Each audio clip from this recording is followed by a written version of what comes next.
Recording in progress.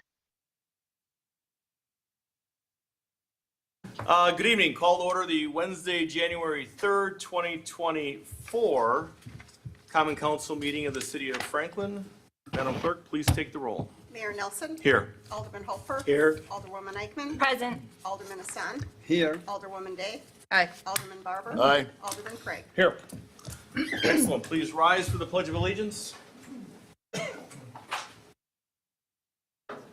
I pledge allegiance to the flag of the United States of America and to the republic for which it stands, one nation, under God, indivisible, with liberty and justice for all. What's that? Yeah, I know.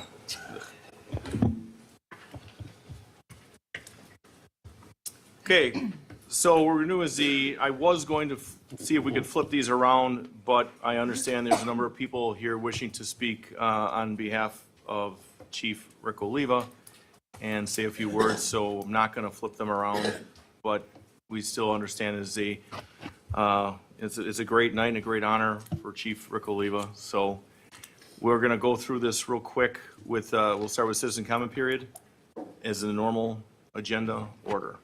So any citizen wishing to speak, please come to the podium, state your name and address for the record. And we try to keep everything to 3 minutes. You'll hear a knock or a signal from Mr. Glenn Moore over there, and that means please wrap it up. Thank you. Linda Mathwig, 7321 Brun Drive. There are people here who would like to talk about the Orchard View project. Is it possible that we can bring it up when you go to the reports and recommendations before you hit item number 3? And we can bring our statements then to the podium at that time? What we'll do is, we might as well, we can make a motion, one of the members up here, to suspend the rules and let people, is that what you're asking, is then talk Yes. about it during the? Yes. I don't want to rain on the parade to honor the chief of police. Alderman Barber.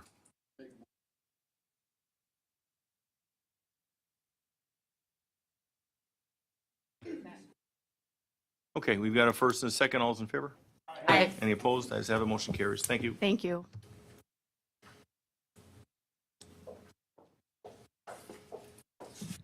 Happy New Year, Mayor Nelson Good and evening. members of the Common Council. Dana Gint, 9011 West Hawthorne Lane. I have a question for the city attorney. Does Milwaukee County have the right to override the Franklin ordinances? Is that something you can answer for me, please? Turn on. Depends what it is and what's involved. I'd have to look at it. Is that something that you can present at a future meeting? Depends what it is. So can the Milwaukee County make decibel levels established for a particular development, the Rock Sports Complex? Have to re-review the agreements between the developer and Milwaukee County as well as with the city. Okay. But in your opinion, the county can establish decibel levels for I'd the have city? to review it. Okay. All right. I appreciate that if you could get back to me on that. Because according to my research, that the city standards stand over county and state regulations unless they're less restrictive than the state and county restrictions apply. As far as my concerns with the noise, which is going to be agenda item 1 this evening, I wanted to bring to everyone's attention that the development team that's doing this path development at Old Orchard, in 2000, when they first proposed this stadium, this was their development statement. It's a public document. The public address system proposed for this project is substantially different from what was once standard in outdoor public assembly facilities. In the past, public addressing systems consisted of a point source, a cluster of speakers mounted on a pole in the outfield. This system produced significant noise pollution because of the amplified sound was being projected in a multi-directional signal. The developer says the public address system proposed for this project utilizes technology to reduce significantly, if not eliminate, audible decibel levels or noise pollution that may disturb adjacent property owners. He goes on to say, our speaker cabinets are aimed directly into the crowd and designed to get the loudspeaker closer to the listener's ear. In doing so, we don't have to drive the loudspeaker as much as a point source would. So the Milwaukee County Sound Study, literally on page 77, page 240, indicates that there are speakers pointed out from the stadium. And I appreciate that John Nelson in October actually stated he personally went out and made sure that they're pointed into the stadium. So I appreciate you doing that. But I'm just giving a word of warning to the people that they're saying there's not going to be a noise problem and things like that. When the stadium, before it was built in 2018, this is a TMJ Channel 4 coverage. Zimmerman states this development is something that they'll have to learn to live with. I think, for those who don't like noise and lights activities, it's probably still going to be a bit of a challenge. So that's the developer's response to our concerns about noise and light, that we're going to have to live with it. So I'm just giving the people a warning that that's what they're going to be dealing with, since it took 6 years to get the speakers turned. Thank you.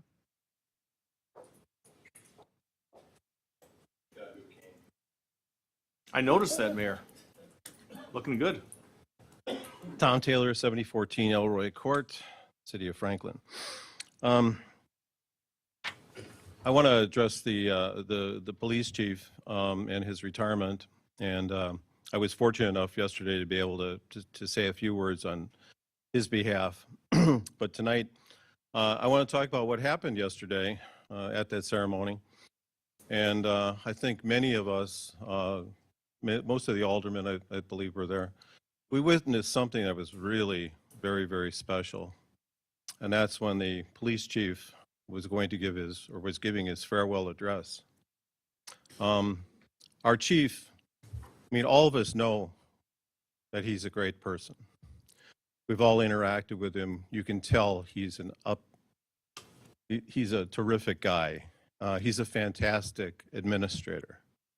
But yesterday, as tough as Rick is, and he's tough, he's about as tough as you get as a law enforcement officer, he got to a part in his speech where he got a little bit emotional and had to stop. And I think everybody in the room took notice of that. In fact, it was one of the nicest moments I think any of us have ever experienced in our lives. And it was when he got to the words that he doesn't think he'll be able to help as many people as he could. And that's one of the reasons that he was regretful about having to retire.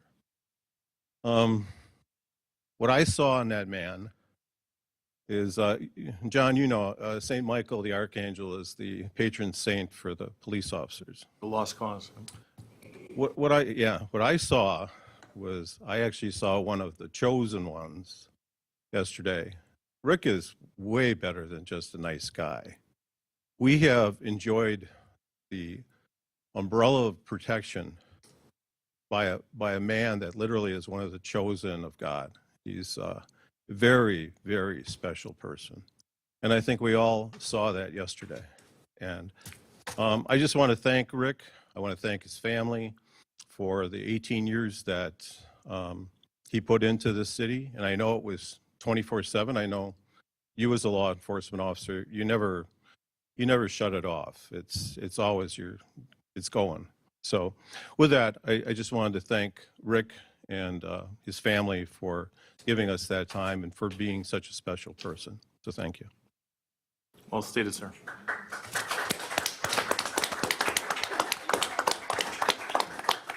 All right, anyone else wishing to speak? Mrs. Knoll. Naomi Knoll, 8610 West Hawthorne Lane. I just came here tonight to give the Common Council and the mayor here some positive communication that I had with Enchant. Oh, please speak up. Should she turn the speaker? I called the number that we got to report an issue with Laura, and it was a very positive communication. There's overflow parking from the rock behind my lot and my yard, and they hadn't been using it very much because it was quite muddy and rainy and so on. But one evening, there was a temporary light pole with 4 huge lights that were put on a generator, and there were 4 of them, huge, and they were just aimed right at my house, going straight over at my house. And it was very disconcerting to walk through the house, along the windows, and have that drawing your eyes to that, and your eyes immediately wanting to go away from it. But anyway, I called Laura, and she said, I don't know if we can do anything tonight, but I'll see what they can do tomorrow. So she said, I'll let you know what I find out. And she called, we agreed to text. She texted back and said in 5 to 15 minutes, they'll go out there and check. And I asked them if they could just maybe move, because it was a temporary thing. I thought maybe they could just move that generator so the lights were facing just slightly in a different direction. And so she said they'll be out there in 5 to 15 minutes. And shortly afterwards, she said, let me know if it's okay or not. And it wasn't that much better. But so I called her and mentioned that, and I said maybe they could turn the lights down, not knowing if they could do that at that time. They ended up not doing it at that. They just turned the lights out. They weren't using the parking lot anyway. But I just thought that was an easy way to end a problem. And I thought that maybe that's something similar even could be used at other times too for something like that with the rock. Thank you. Thank you, Ms. Knoll. Anyone else wishing to speak? Seeing no one, close citizen comment period.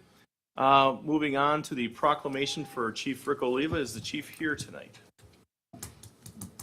No? No, Chief Lerman? He's not? Okay. I will read it, and then we'll have it here at City Hall for him. And it is a very well-written proclamation. There's a lot on here. Chief was very accomplished, so kind of bear with me as I read this. It's a City of Franklin proclamation. Fire Chief got one last meeting, and it's Chief Oliva, who absolutely earned it. It's wonderful.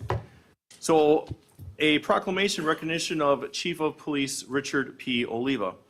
Whereas Richard P. Oliva was hired by the City of Franklin to became the Chief of Police on May 17, 2005. Richard P. Rick Oliva previously served in the City of Milwaukee Police Department, commencing in July 1978, serving many positions and duties, including, but not limited to, patrol officer, patrol sergeant, district shift commander, patrol support division lieutenant, patrol support division captain, and district station captain, serving the City of Milwaukee for nearly 27 years. And whereas, in addition to his substantial raising a level experience, Chief Oliva also endeavored to add substantial educational credits to his service, including obtaining a bachelor's degree in criminal justice from the University of Wisconsin-Milwaukee in 1982, a master's degree in public administration from the University of Wisconsin-Milwaukee in 1991.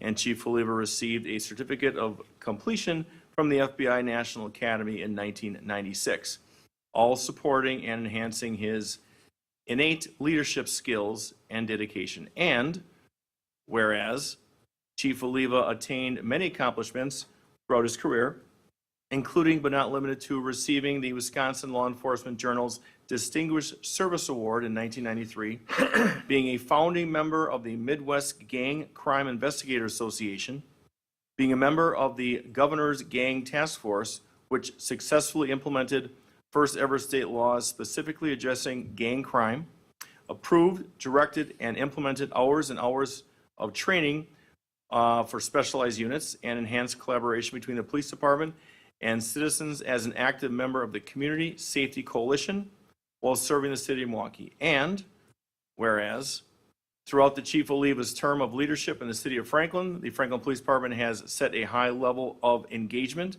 with community outreach and community involvement, with many ongoing programs provided by the Franklin Police Department, such as the Franklin Neighborhood Watch, that's very important, and providing safety education, information, and recommendations to schools, church congregations, and businesses in the city, and others in the community. In addition to the Franklin Police Department working cooperatively and proactively with other area police departments to protect the public health, safety, welfare, and whereas the leadership of Chief Oliva is appropriately summarized in the Franklin Police Department mission statement, providing high-quality service with integrity and honor. And the Franklin Police Department vision statement, to be a model of professionalism and efficiency in the law enforcement community, reduce crime, enhance safety, and improve the quality of life in our community.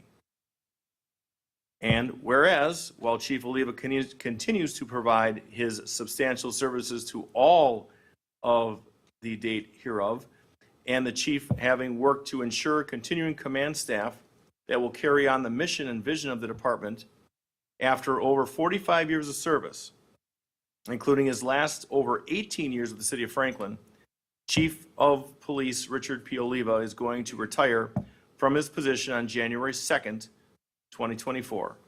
And whereas Rick Oliva is one of a kind human being for the good of all. Now, therefore, be it proclaimed that I, John R. Nelson, Mayor of the City of Franklin, Wisconsin, on behalf of all the citizens of Franklin, the staff of city government, and all those public officials and staff who know you and worked with you, and all of the people that you have served, hereby wish you good luck and Godspeed, Rick. Presented to the City of Franklin Common Council this 19th day of December 2023 is when we wrote it by me. So thank you, Chief. If you're listening. Go ahead. I also have a letter here from Steve Olson dated January 2nd. Dear Franklin community, one of the primary responsibilities of local government is to provide law enforcement services and the protection of ourselves and our property. It's a big responsibility that we are fortunate to hire qualified men and women to perform on our behalf.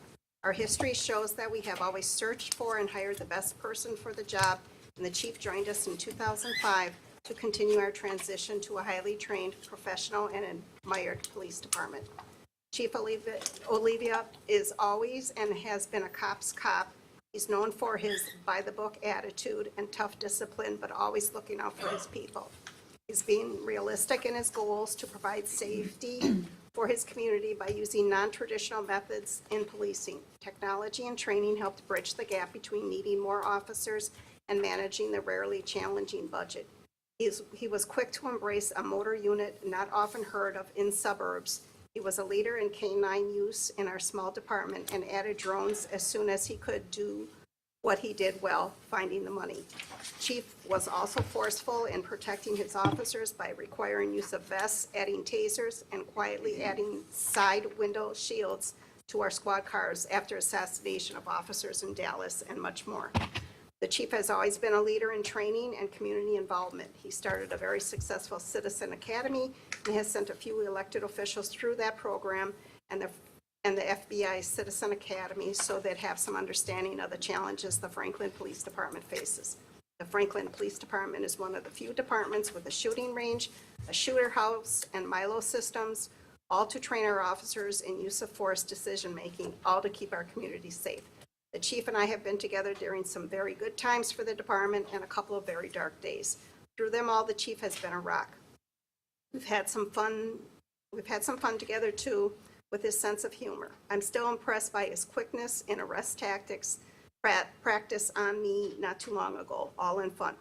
The chief will now have more time to travel the world with his wife Jackie and to add the exotic places he's already been. I will always be grateful for the chief's service, friendship, and help in protecting the city. I look forward to bumping into Rick and Jackie at some distant airport soon. Sincerely, Stephen R. Olson. Okay, thank you. Moving on to item C, approval of the minutes. Regular meeting minutes from December 19th, 2023. Move to approve. Second. We have a first with Holfer, a second with Barber. Seeing any changes, corrections? All's in favor? Aye. Any opposed? Ayes have it. We have no hearings under D. We have no organizational businesses under E. We have no letters and petitions under F.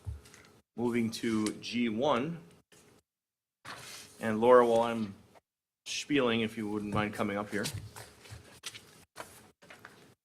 So item G1, updates to the Rock Ballpark Commons Noise Solutions and Enchant Christmas. So basically what I'm going to do as far as, I'll touch a little bit on both, and then Laura Nelson, who was just talked about by Ms. Knoll, we'll kind of go over some things from Enchant, which was a very, very successful venture.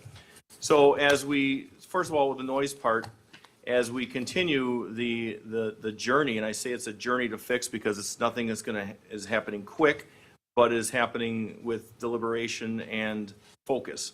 So one of the things that was provided to me that I don't know if it was read, this was a December 5th communication from ROC senior leadership to Milwaukee County Department of Administrative Services, and this was a letter that was sent out to the electeds, county board members, and such. And I'll just read this part.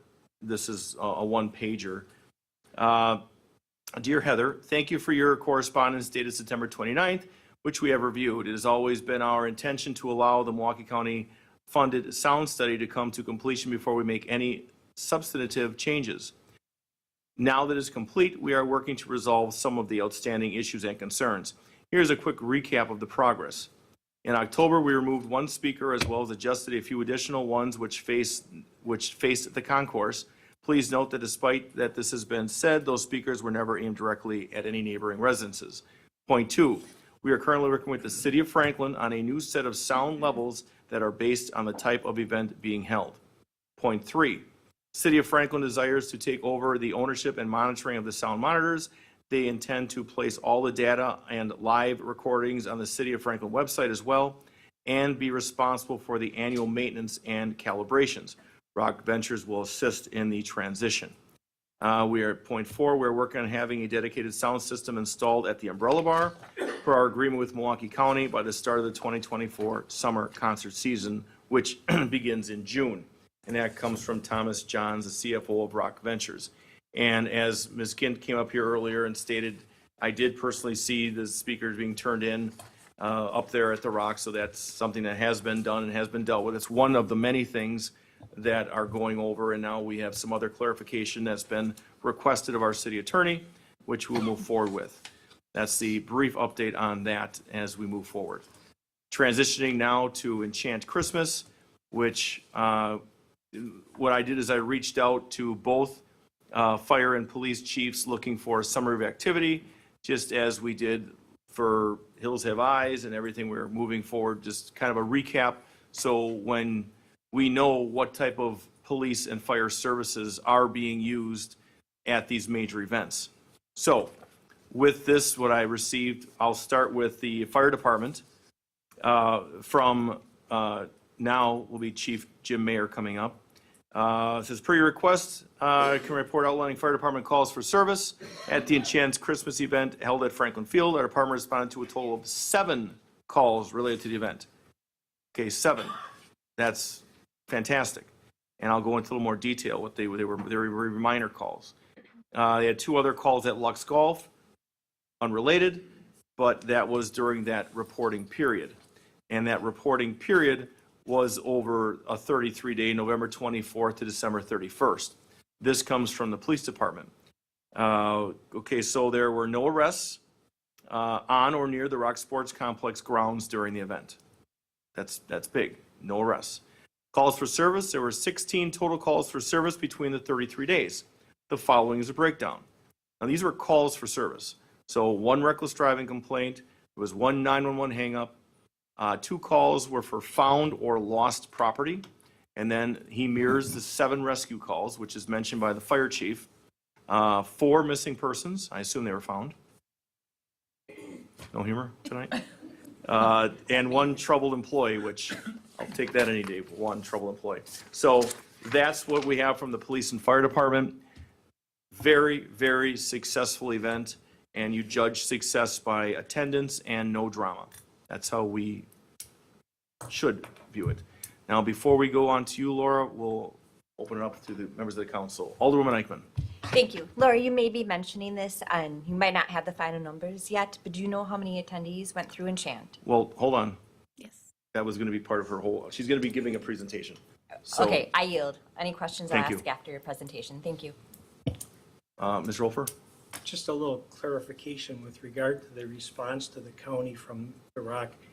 Said that they're working with the city of Franklin on the MOU.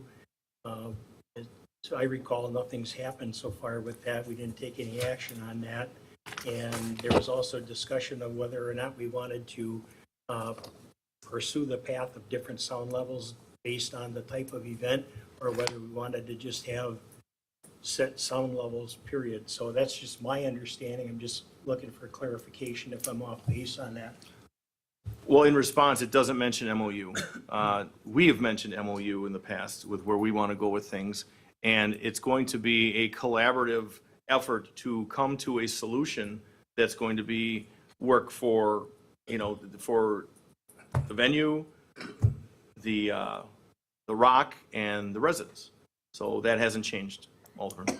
So Proposed timetable? I know there's a big push to get it. We're going to start up with this again the end of the month, and we're going to move forward. I'm not going to commit to anything because that's a very dangerous slope, as you know, to start committing to times, but we are going to make it a priority, not the priority, but a priority to get this done and to get it done transparently as possible so everybody knows where we're going and why we're doing it. Thank you, appreciate it. Mr. Barber. My only hope is that it can, I'm not trying to put pressure on it, but that it can be in place by the time the milkman season starts. And the only other comment I had is that in the letter, they mentioned that we're taking over the sound monitoring and maintenance of equipment. I thought that was going to be paid for by the Rock. Yes. I just wanted to read that verbatim, Okay, but is, it didn't mention that, and I want to be clear on that's, we will do it and make it available, but as far as the maintenance and the cost of that would go falling back on the Rock. yeah, and that was the original talk and original discussion was we want to put it on our website. So at any point in time, you can click on the sound monitor, you know exactly what the decibels are, but the annual maintenance, calibration, and upkeep would be the responsibility of the Rock. That's what we did talk about. Laura, welcome. Laura Nelson, thank you. Congratulations on a great event. Thank you. And you've got the floor. Wonderful. Well, it was not my congratulations to receive. It's the work of a lot of people. So, but thank you anyway. To Alderman Eichen. Could you just say your name and address absolutely. for Yeah. your record? Certainly. Laura Nelson, 4464 South Whitnall Avenue in St. Francis. Thank you. You're welcome. All right. Overall attendance for the duration of the run, which was, as Mayor Nelson said, 33 days, was 152,133 attendees. That included 25,725 ice skaters, of which only minimum 7 of them fell, which is good, right? And then parking, we had 26,946 parking tickets, not the bad kind. The kind you purchased to park at the Rock. So, and to note that on night 1, there were some backup issues on parking, and I know that everybody had, we addressed that in an earlier meeting, but I wanted to give an update on that. Since that point, they had, by they, I mean Enchant and the administration over at Rock Ventures has consulted with an expert with Live Nation, and then they have now, from that point forward, there was no, to their knowledge or to anybody's knowledge, issues with backups and parking that were notable. And they can successfully now navigate 12,000 in and out in a given evening, which I think is a huge success. That's impressive. Yeah, yeah. They supported 400 seasonal jobs. And then in addition to that, 23 local vendors, which will definitely go up in the future. Soliciting to vendors and getting them to commit to a Christmas season was difficult in a couple of months. So now that they have a full year to demonstrate how successful it can be for vendors, I feel like that's going to at least double, assuming Enchant moves forward. A fun fact about Enchant, there were actually 4 attendees that had a zip code of 99705, which is actually North Pole, Alaska. Kind of fun fact, right? It's a little town near Fairbanks that is known for its year-round Christmas decorations.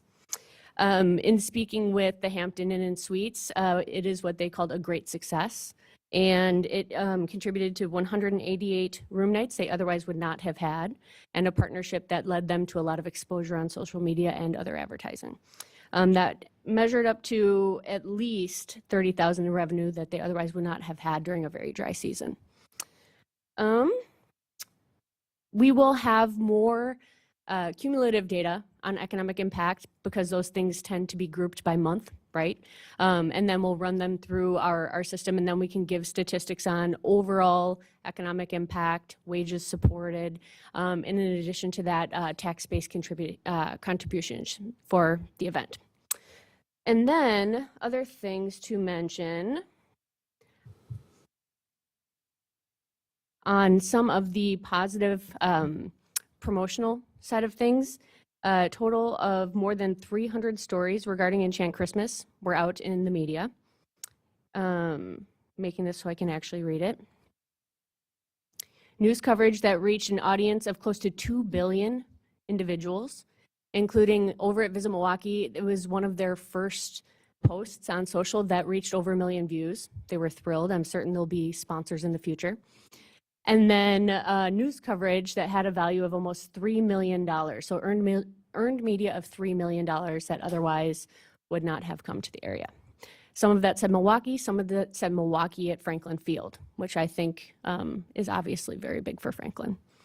And then last but definitely not least, we have some really fun reviews. I'm not going to read them all, but I really enjoyed reading them personally.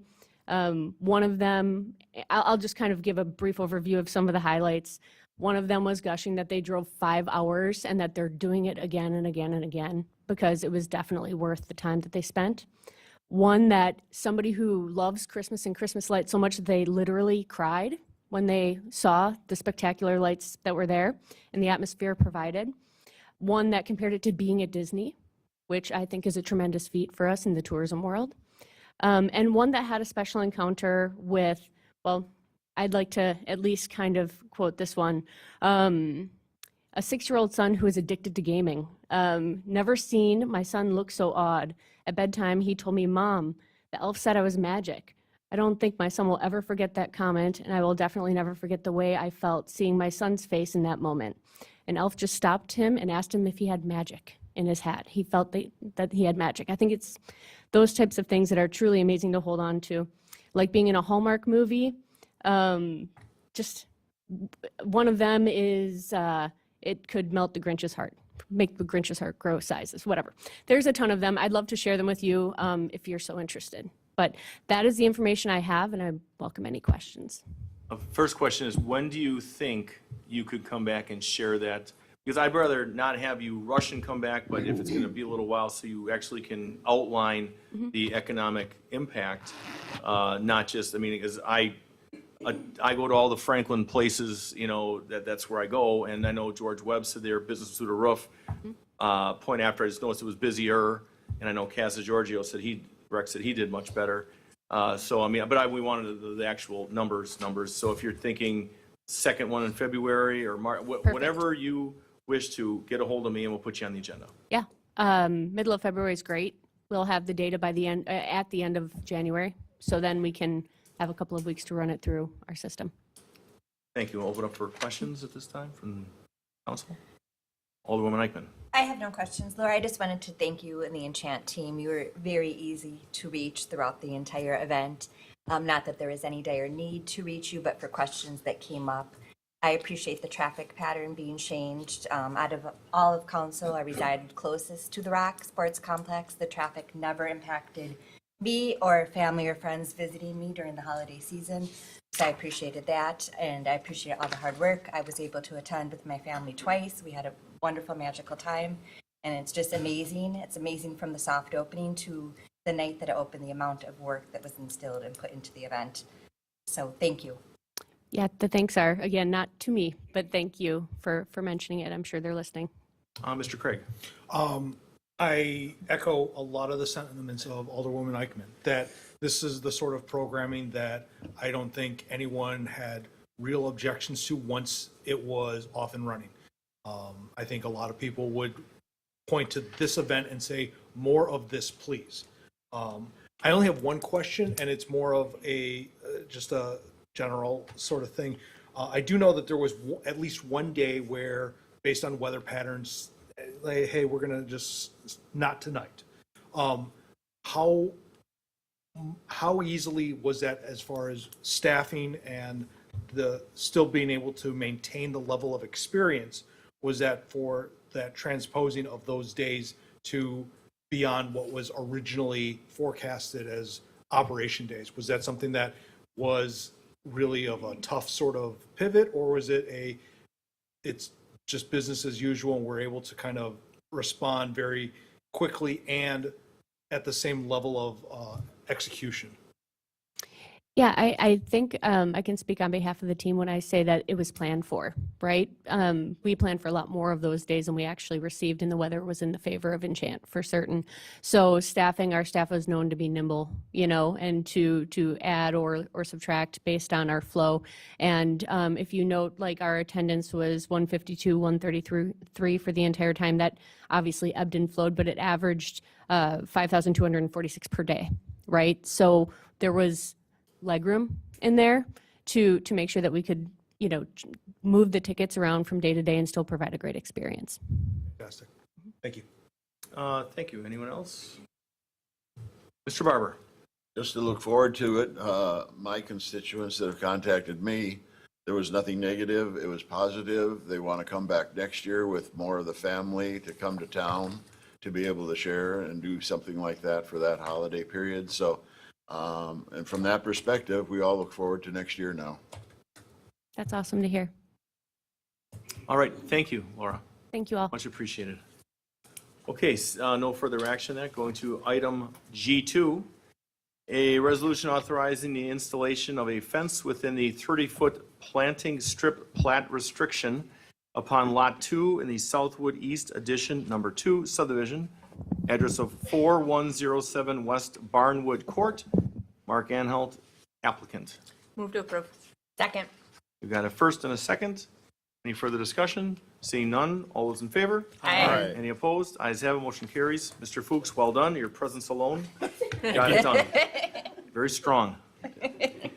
Item G3, a resolution conditionally approving a one-lot certified survey map being a redivision of Lot 2, certified survey map number 8318, outlot 1 of certified survey map number 6313, and outlot 1 of certified survey map number 5401, and lands all being part of the northwest 1/4 of the northwest 1/4 of section 10, town 5 north, range 21 east, in the city of Franklin, county of Milwaukee, state of Wisconsin, by Poth's General LLC applicant, Intech LLC, property owner, approximately 7154 South 76th Street.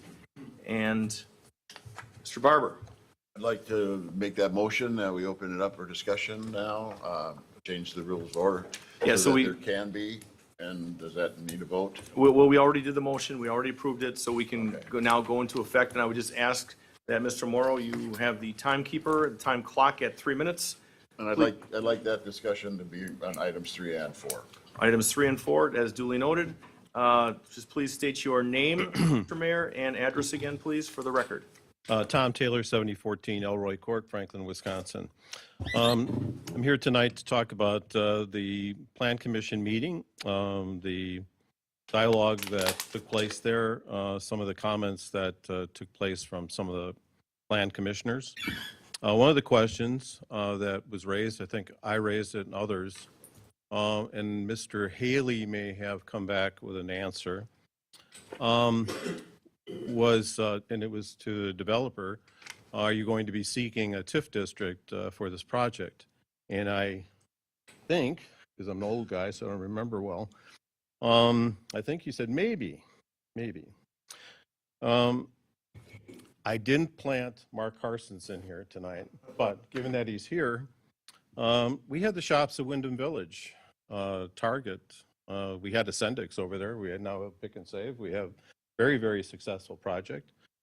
Mark and his associates did that retail development with no TIF district. Mark obviously is one of the pillars in the community. He has done so much for the community in many ways. The other development that we had was were Sendix's and the Balistraries. The Balistraries that built that also live in the city of Franklin. And it's not just Sendix, CVS also came about as a part of that retail project, et cetera. They too did not enjoy a TIF district for a retail center. Now, I know that the council, at least I assume the council has not taken this issue up, but I'm raising it right now because when you have a TIF district, the municipality should be able to ask for many things that they may want from a developer because in essence, the money that normally would flow back to the city in revenue is going to be delayed and put back into the infrastructure improvements. So it's one of the best economic development tools Wisconsin ever built. But, I think it's been reported that the tax base will increase by $1.5 million. Now, out of that, I'm assuming that the city of Franklin will get something like 23% of that. We're not going to get the full benefit of it. The other 4 taxing districts will get that. But if you're going to do a TIF district, that's going to, and this was in the newspaper, the time that the assessed value will go to 1.5 is not when the first doors open at the hotel. It will be when the project is completed, which could be anywhere from 5 years to 20 years. So a TIF district is a big, big benefit for developers, and that's why it's used so often. Just the last part, and then we're getting to 3 minutes. The other thing was I asked about the stormwater management program. I understand that these things have been submitted. I'm looking at Mr. Morrow because I don't know if it's been finalized. Is there a report on it is not. Okay, and then the traffic impact analysis may have been submitted to Milwaukee County. In fact, I've heard that it is, and it's in the hands of a person that works down at the courthouse. But you, the council members, have not seen the results of that traffic impact study. I don't think you know what the result will be of how much construction will take place to 76th Street, Rawson Avenue, the intersection of Rawson and 76th Street. How many signalized intersections will need to be put in place. So I'm here tonight to advocate that you take all of those things or try and get as many of those in place prior to a vote on the issue. If you're going to do a TIF district, the public has a right to know that up front. And I don't see it on the agenda, so I'm asking that if you're going to do it, it's your intent, put it on the agenda and bring it forward. Thank you. Thank you. Is there anyone else wishing to speak on item 3? Yes, sir. Eli Gasavic, 7518 Carter Circle North. I've been coming to the meetings, almost every single meeting. I always have the same question. Why are we cramming so much in such a limited space? That's a thing that I just can't comprehend. I understand the council wears a hat in order to expand the city and move the city forward, but they also represent us, the neighborhood, the people that live there. And having this Path General develop an area that's literally in a neighborhood, they're the only ones. There's no other suburban area that's been developed in a neighborhood, had a town hall in a neighborhood. Only Path General wants to do this.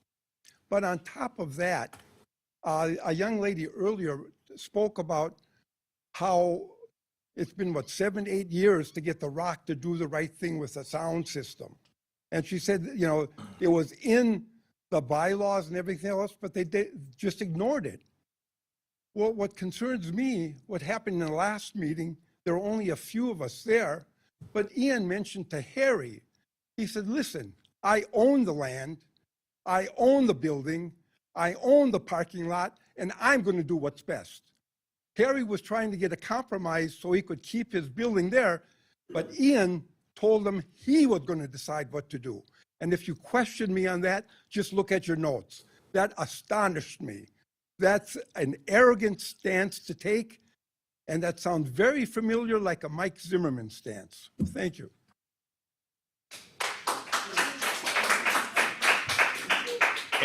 Anyone else wishing to speak? Ma'am, there you go. Of course, I can't pass up the opportunity. The neighborhood east of this Name and orchard. address, ma'am? I'm Thank you, sorry. Alderwoman. Linda Mathwig, 7321 Brun Drive. The Orchard View development, the neighborhood east of this project will directly be impacted by this dynamic plan, and it's not for the good. The votes for this development have been done around the holidays. The Plan Commission approved the site plan on December 21st, 2023, days before Christmas. Now tonight, January 3, 2024, the Common Council is voting on this plan, just days after New Year's. So in a 13-day period, the physical landscape of Ward 19 is going to be dramatically changed with your vote. The time frame for these votes seems intentional. On behalf of myself in this neighborhood, vote no and delay this development until the following issues can be resolved for everyone concerned in this room. Number one, amend the 2 east property line apartment buildings to be only 2 stories high. Common Council, if the agenda packet hasn't changed, it would be page 85 is what I'm referring to. The large tree on that picture with foliage is strategically placed. Not all the properties have trees behind their homes. As you can see, if you look at that page 85, the 3rd story, even after the trees have grown, would have a direct line of sight to residents' backyards, which is an invasion of privacy. Number 2, fencing should be placed on the east property line as a barrier between the development and the subdivision homes. Number 3, announce to the community how the police and fire departments currently understaffed will be remedied with the added population. Number 4, what is the plan for the influx of potential students to our public school systems?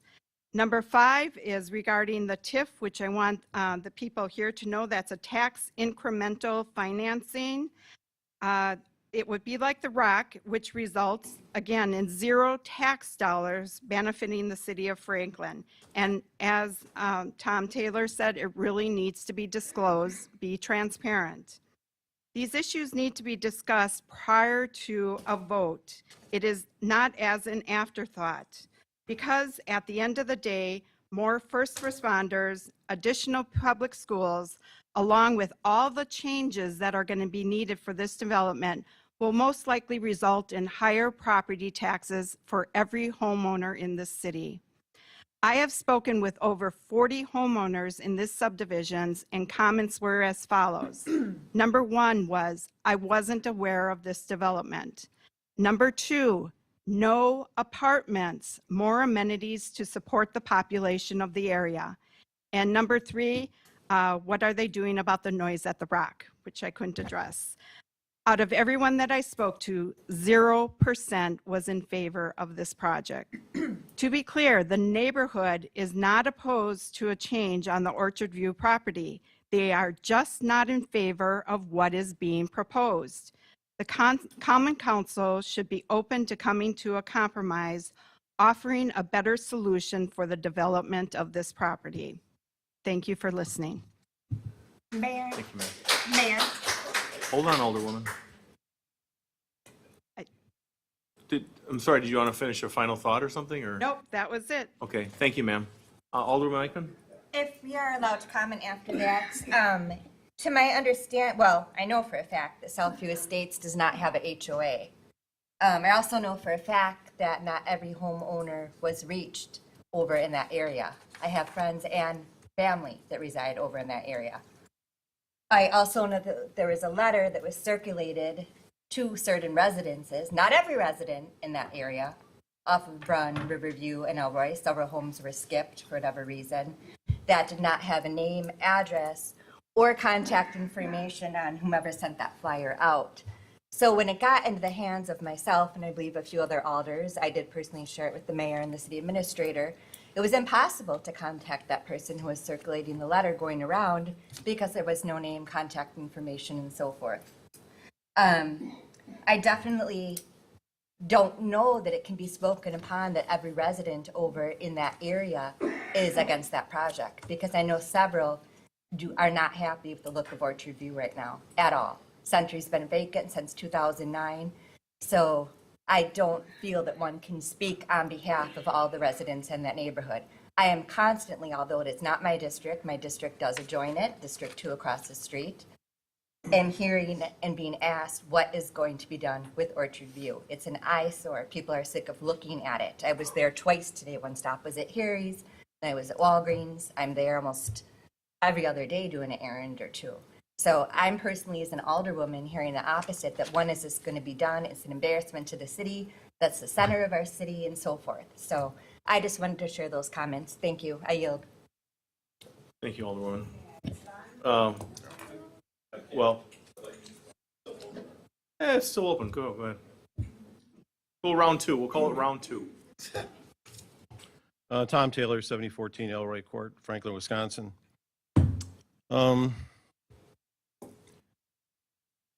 John, and I think some of you know that I was the vice president of the largest public employee union. I was also vice president of a local and chief steward. In that capacity, I was chairman of every meeting that took place. I came to understand that parliamentary procedure is absolutely essential if you're going to have meaningful meetings and you're going to accomplish things.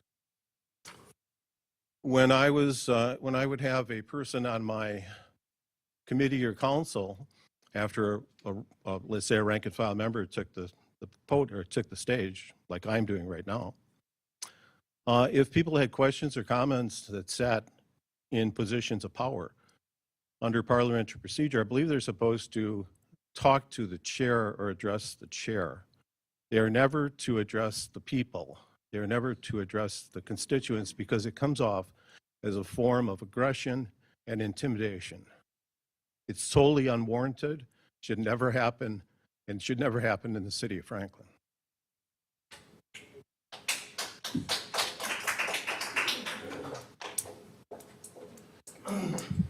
Dana Gint, 9011 West Hawthorne Lane. I just wanted to address the whole TID situation. There was a comment made that when TIDs are established, there's conditions and things like that established for development. There are 40 specific conditions for the Rock Sports Complex, including a comprehensive sound study that was required to be incorporated into the full design of the stadium to mitigate the noise. It was merely removed, and 79 decibels was put into the document based on misrepresentations by the development team. That would be June 7th, 2018. I've told you all to listen to that audio at least 5 times. It's 45 minutes of misrepresentations. So you can look into that. So the TID, basically the taxpayers are paying for an invasion into their privacy. There's no local revenue going to the local school system. There's no tax revenue for 27 years or whatever the TID performance is. So basically taxpayers are paying not only to increase their taxes because of police, fire, and school children into the system, but also to have an invasion of privacy. So I think the disclosure of this is, if this is going to be a TID, needs to be brought forward first. Obviously, Mr. Carstensen has done many projects without TIDs, as Mayor Taylor pointed out. So I'd appreciate it if the city would do a better job with planning developments. These people don't deserve to be impacted like my life has been impacted for 10 years. Thank you. Okay, anyone wishing to speak on that? How about this? This is going to be it for this, then we're done. We're going to move on to item 4. No, go ahead, ma'am. You've got... No, I mean, after you, then, if anybody else wants to speak for the first and last time, then we'll move But forward. my time for No, somebody. you're good. else to Just speak. do your thing. I am aware that only part of the neighborhood did get canvassed, but it's one person. That person could only do so much. When the agenda minutes are released Friday afternoon, the day before New Year's Eve, to get information out to a whole neighborhood is very difficult to do. I agree something needs to be done with the Orchard View property. I am fully on board with that. What the residents or homeowners were telling me is they would like to see other things to help with the population in the area, such as more retail. They don't want apartments. As far as my neighbors that are on Brun Drive, they're going to have people able to look in their backyards to view whatever activity they're doing. I don't think, again, if you look at page 85, if your agenda is the It same is. that was posted, you can see that that third story looks over the trees and can look into people's property. They put a tree there, but not all the properties have trees.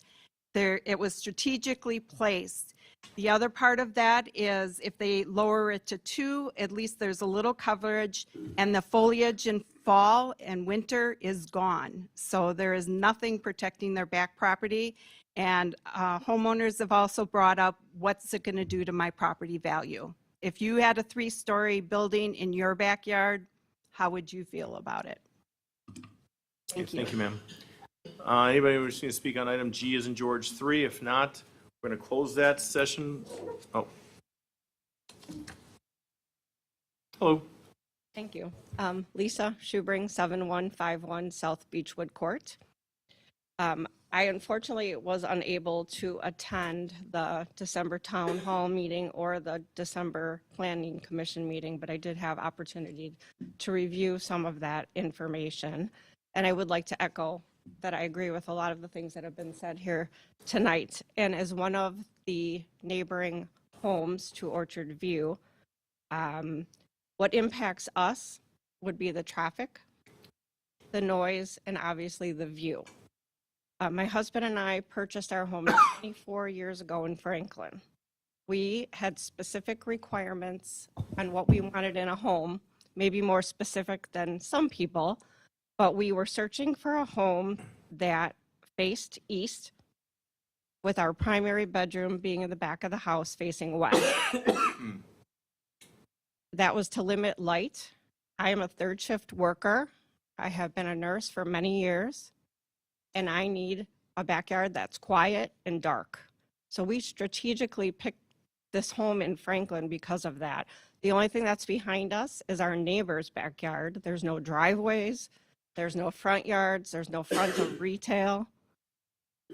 And that might not mean anything. We're only one family, but to us, it's very important. Second, the back of Orchard View, right now, it's between, I would guess, 900 to 1,000 feet from my backyard. With the new plans, it will probably be 30 to 50 feet to my backyard. I don't anticipate much quiet or rest. We're happy to have a change at Orchard. We would like to see something changed, but looking at other maybe possible retail options, that we would be looking at the back and not an apartment building, and certainly not a 3rd-story apartment. Right now, looking at the plans, 3rd-story apartment right out my view. It's just not what we moved to Franklin for, and I would just urge you to consider all the options before voting, especially the other thing that's important to us is the traffic on 76 and Rawson. My kids drive through there all the time. We always see accidents. I would just like to know what that traffic impact would be before we agreed to something. So I just urge you to consider all these concerns of the citizens of Franklin before you make a final decision. Thank you.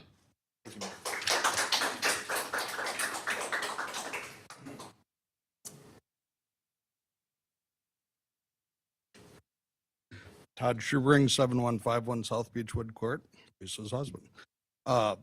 There's other issues that are involved here too. There was a pond back there that was spring fed prior to the dental office being built. That was filled in. I'm not sure if there was even a DNR permit pulled on that. That is something that should be looked at. What that created is additional water flowage between my house and my neighbors. We've already had a water issue. This gentleman had to have DPW out several times to dig out my driveway with the ice. I've invited Jerry Schaefer and past DPW and officials out to walk the yard, which they refused to do because their boots would get wet. We have water 24/7.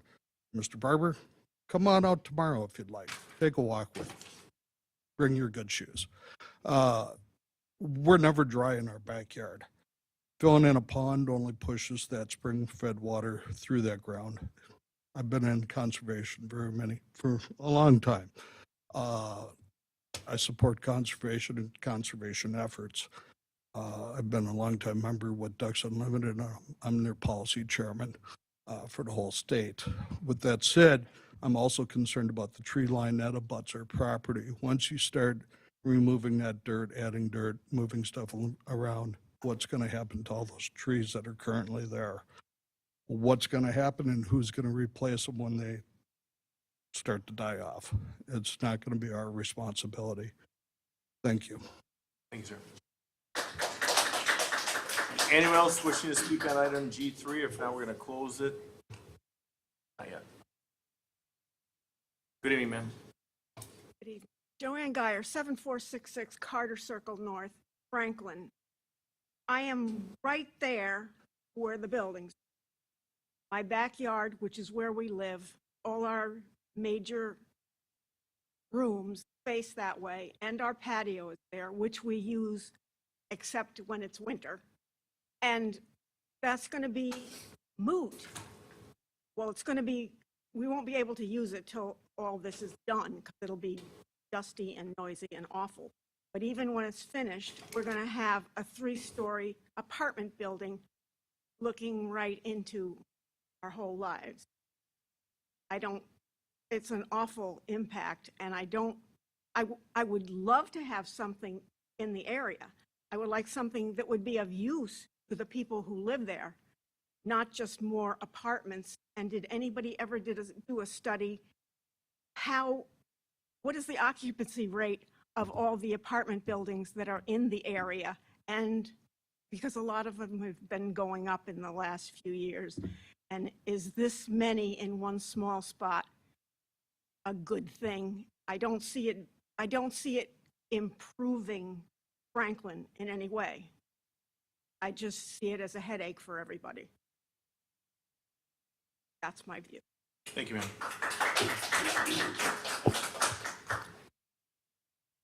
Okay, seeing no one speaking, we'll close that up. Open to the members of the council. Comment on this. At this point, Alderman Day. Before I speak, is there going to be a presentation by planning or by the applicants? Because I can yield if that is happening, because I feel like a lot of my questions will probably be answered by that if that is happening. I don't want to duplicate efforts here. Go ahead, you want to answer that? Next. I mean, I can give a brief overview of the item. Please do, sir. And this is just for G3, which is a certified survey map. Most things are G4, I would suspect. Most of the So- questions I suspect would be for G4, so. I can start with G3 and as we move through. the Please agenda. start with G3. Can we So redo this the is camera? simply a certified survey map that would combine the 3 existing properties to accommodate this proposed development. It creates a property that's about 24 and a half acres. The Plan Commission recommended approval. Staff is also recommending approval. The only condition we really have outside of technical corrections is there'll be a need for a separate written conservation easement agreement, which we'll work with the applicant to complete and bring forward to the council prior to recording the CSM. But otherwise, G3 is really just the certified survey map to combine the 3 existing properties. Okay. Mr. Olfer? So obviously, we have much more information in the packet with regards to traffic impact and all of those kind of things. If this was approved tonight, does that limit any further changes or suggestions or workarounds to accommodate neighborhood issues? What's on the agenda tonight is really the CSM, and G4 is an amendment related to landscaping and a change in the PDD for the landscape plan and landscape quantities that would be provided for the development. That's really what's on the agenda for Common Council. The site plan, which would deal with a lot of, I think, the questions or issues that are being brought up was approved at the December 21st Plan Commission meeting. So that was completed, approved by the Plan Commission.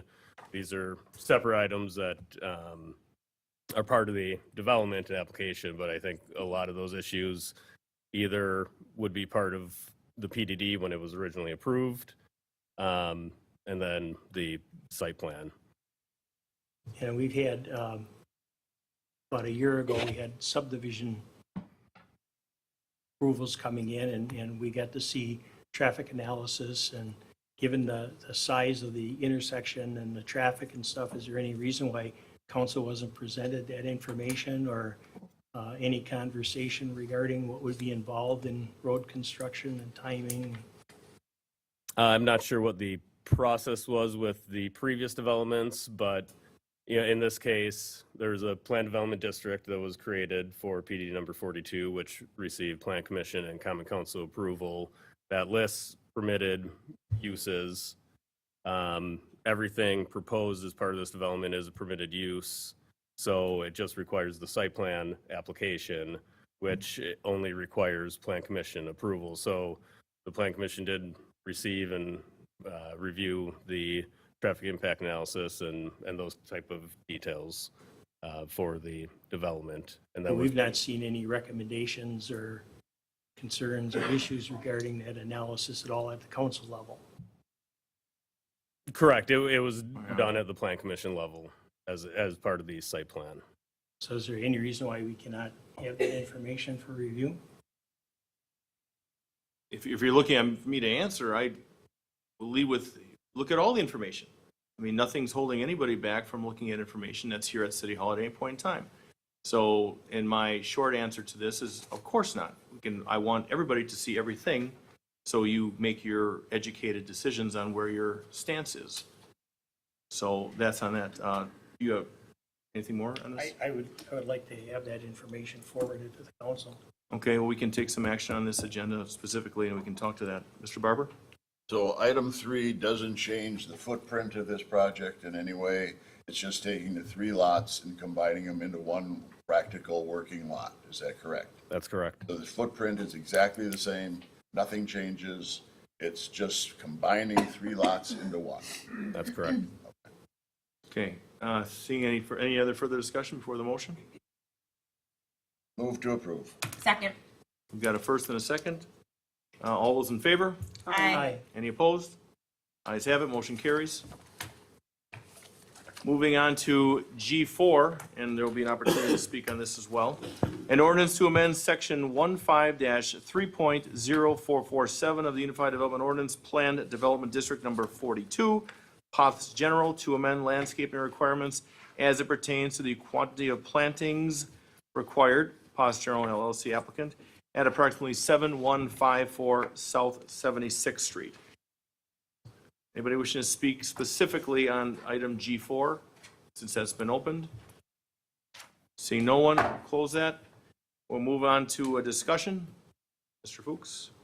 As I mentioned, this amendment adds a specific landscaping section to the planned development district, which then requires a set number of plantings to be provided as part of the development. So specifically requires 225 canopy shade trees, 260 evergreens, 205 decorative trees, and 1,500 shrubs. It also requires that the buffer yard plantings be maintained in perpetuity. The Plan Commission recommended approval at their December 21st meeting. Staff's recommending approval as well. The amendment came about due to the landscape plan. The staff's interpretation is that the PDD refers to UDO requirements for landscaping. The quantities being proposed are not meeting those UDO standards. So this varies within the PDD and, like I said, would require that specific quantity and number of plantings for each planting type. And a question I have on that, which was brought up by one of the residents, was, okay, so all these plantings go in, and I know the answer to this, but so once, let's say something dies, a planting dies, it will then be replaced Within the buffer yards, yes. within the buffer yards, which is all the numbers that you just talked about. The numbers I talked about were for the entire development, Okay, which the UDO requires a 2-year planting guarantee. 2-year guarantee. But the PDD amendment would require those within that 30-foot buffer yard. Yep. Those would be required to be replaced in perpetuity. Okay, so the buffer yard, which is a big point of contention, those would be replaced, replanted if they do die. Correct.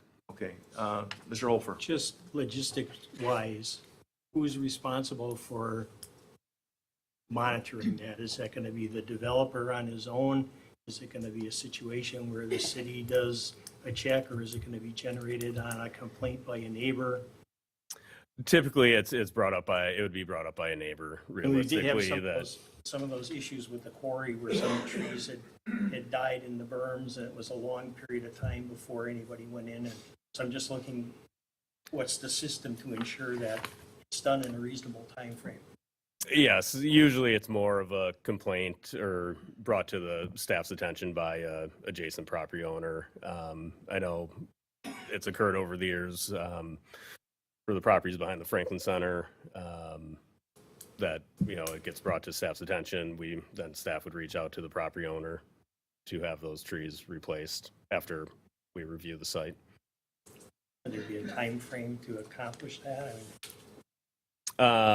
It'd be, case by case. Usually it's something gets worked out relatively quickly with the property owner, especially a non-residential property owner. Obviously there'd be time periods where you would not be able to plant trees, but outside of that, it would be a pretty quick turnaround. Thank you. Mr. Barber. For the residents that are here, and the question now is raised by the residents, who do they contact with that request? Is that the planning department that handles that kind of a follow-up at this point? So you just say staff. I'd like to be more specific as to how that would be handled. Planning staff, yes. Planning staff through the planning department, if there is something like that that is in need of replanting, that's how they would go. Correct. Okay. Mr. Craig. Question regarding the, when you talk about plantings in the buffer yards, if a mature evergreen unfortunately passes away, would that be a like for like, or would that be something where there's flexibility as far as what would be the replacement, as far as what would be put in its place? So if it's a 30-year mature tree, is that something where a sapling, or if it's an evergreen, it gets replaced with a decorative? What sort of guardrails would be put in place as far as that? Typically, it'd be a like for like type, unless it was something where it was a decorative tree and the homeowner wanted a evergreen or something like that. Then, typically, I think something like that could be accommodated. But again, have to be worked out with the property owner. Unfortunately, for the planting size, you can't just replace a 30-year tree. And that's my concern, is that if it is something where then it's the phrase of the man who plants a tree never knows the benefit of the shade. I wouldn't want that to be the case for, neighbors where they've had the benefit of shade that's already been established, and then it coming back of, well, it'll get there eventually. So at a minimum, we would require the UDO minimum planting sizes, which, again, it's not going to be a mature tree, but, a little more than a sapling. Gotcha. Are you yielding? Sir. All right. Alderwoman Day, then Alderwoman Eichman. So I'm just going to piggyback off of that.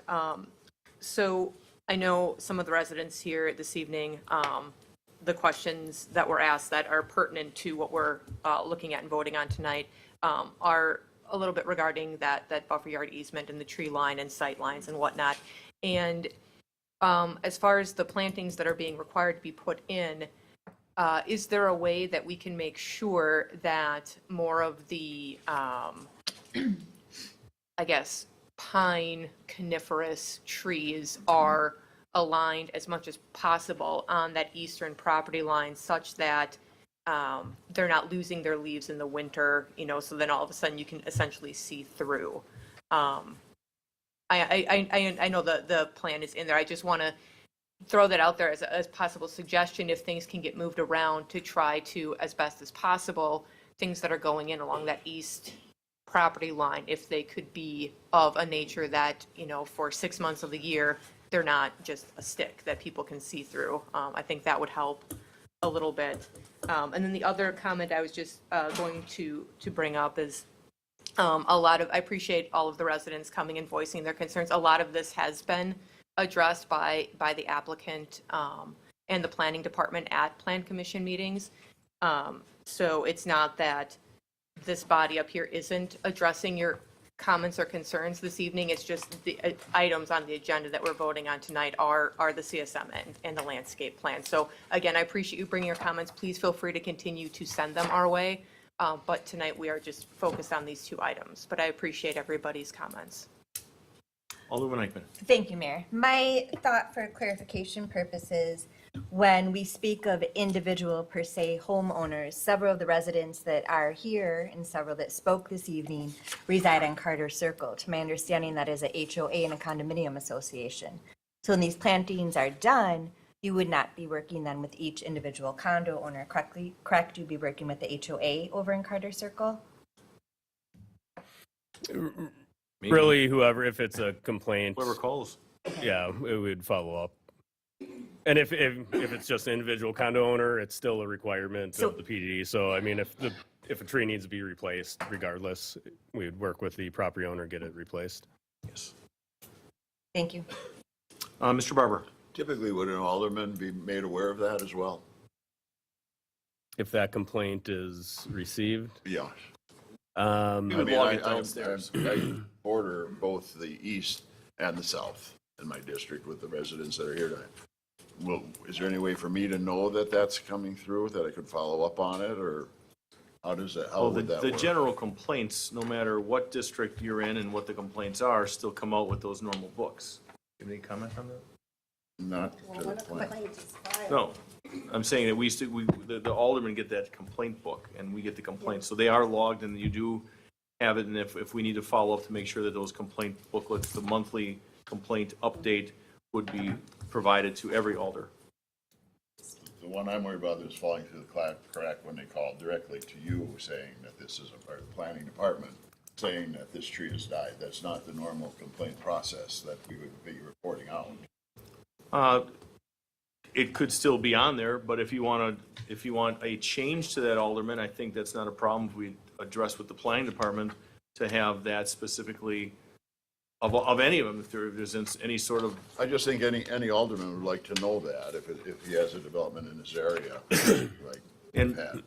And yes, and right now the complaints can range from unregistered vehicles, dilapidated or terrible properties. I mean, it's all going to be part of that. But I guess if it's not, as far as that, we can add that to it. Yeah, and I haven't, since coming back, haven't been through that complaint process. But I believe staff may actually refer complaints through the online portal, and that may trigger that type of follow-up and getting into any book you may receive. Okay. All right, thank you. Any further discussion before we go to a motion on this? Is there a motion? On item G4, is there a motion? So move. Second. We have a first and a second. Seeing no further discussion, all those in favor? Aye. Any opposed? Ayes have it, motion carries. Thank you. G5, a resolution to amend resolution numbers 88-3175, 95-4217, 99-4875, 99-4933, 2004-5733, not recorded, 2004-5736, and 2015-7074, imposing conditions and restrictions for the approval of a special use amendment for properties located at 6381, 6411, 6455, 6421 South 108th Street, to allow for construction of a 15,360 square foot expansion of the Hiller Ford Parts Warehouse Building and associated site paving modifications upon property located at 6455 South 108th Street, Hiller Ford, Inc. Mayor, We're okay, Alderwoman. I want to get Mr. Carstensen up here. So I'm still reading the motion on the council action here. it's Hopefully just a little everyone. hard to hear you with the noise in the background. I'm Thank you, asking Alderwoman. For some respect. South 108th Street, Hiller Ford, Inc., and Dealership Properties, Inc. applicants. Mr. Carstensen, did you want to approach and speak at all on this, or are we going to let Mr. Fuchs? I only have one question. As we're just letting the crowd disperse out, and then Yes, it's a little hard to hear. we've restored order in this area. I'm sorry? Yes, if we could ask them to also please be quiet in the hallway so we can hear and continue on with the meeting, that would be respectful and greatly appreciated. Thank you.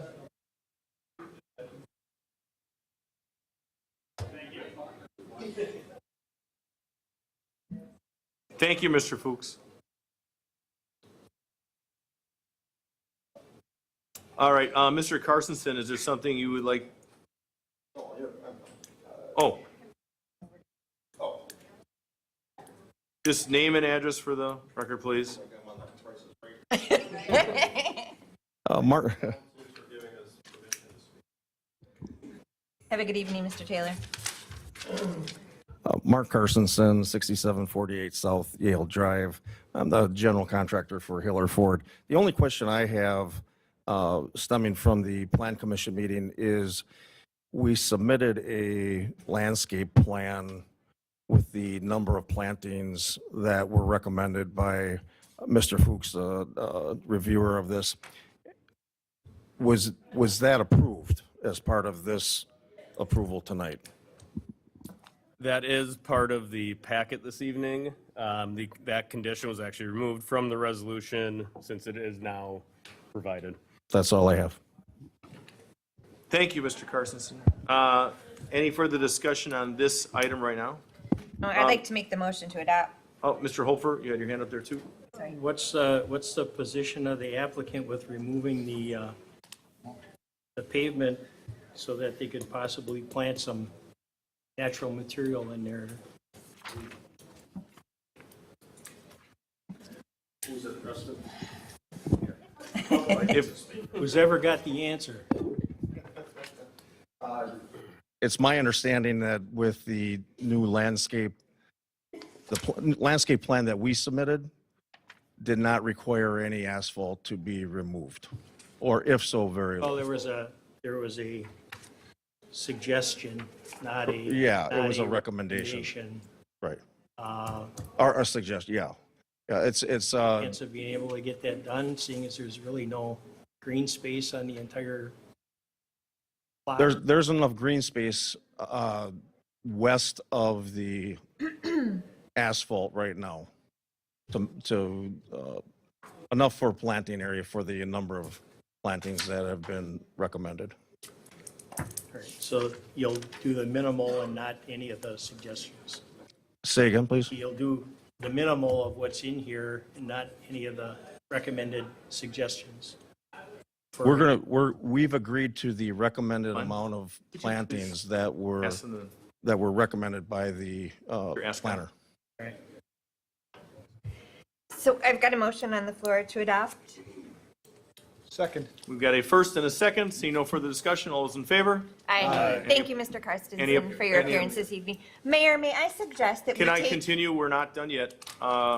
We've got, we just, I didn't finish the motion yet, Alderwoman. Okay, the motion was not finished. All those in favor? Aye. Any opposed? Ayes have it, motion carries. Alderwoman Eichman. My apologies, Mayor. I am requesting that we take a 3-minute recess so the hallway clears out and we can hear. If not, I'm going to be leaving my seat for 3 minutes. For those listening at home and those that may not be aware, it's not as simple as closing the doors to the noise in the hallway, because then that would put us into a closed session, which we are not allowed to do. So I'm requesting a 3-minute recess as those clear out in the hallway so we can hear. Well, right now, if everybody stops talking for a minute, I think we're good. I was planning on taking a recess a little bit later on, if that's okay. Okay, I'd like to take a recess and be removed from my seat for Well, a you can be moment. removed from your seat. I'm going to continue. Thank you. All right. Item 6, motion to approve the Director of Health and Human Services to accept the 2024 Division of Public Health Consolidation Grant Contracts. Move to approve. Second. We have a first and a second, Alderwoman Day, Alderman Barber. Any further discussion? Seeing none, all's in favor? Aye. Any opposed? Ayes have it, motion carries. At 7:55 PM, Alderwoman Eichman has vacated her seat. G7, a motion to approve the Director of Health and Human Services to sign the Medical College of Wisconsin affiliation agreement to host a volunteer student intern in 2024. Move to approve. We have Mr. Hassan and Mr. Barber. First and second, seeing any further discussion? All's in favor? Aye. Any opposed? Ayes have it. Motion carries. Item G8, motion to approve the Director of Health and Human Services to accept a 2024 Strategic Prevention Framework Partnerships for Success Grant Contract. So move. Second. We have Mr. Barber and Alderwoman Day.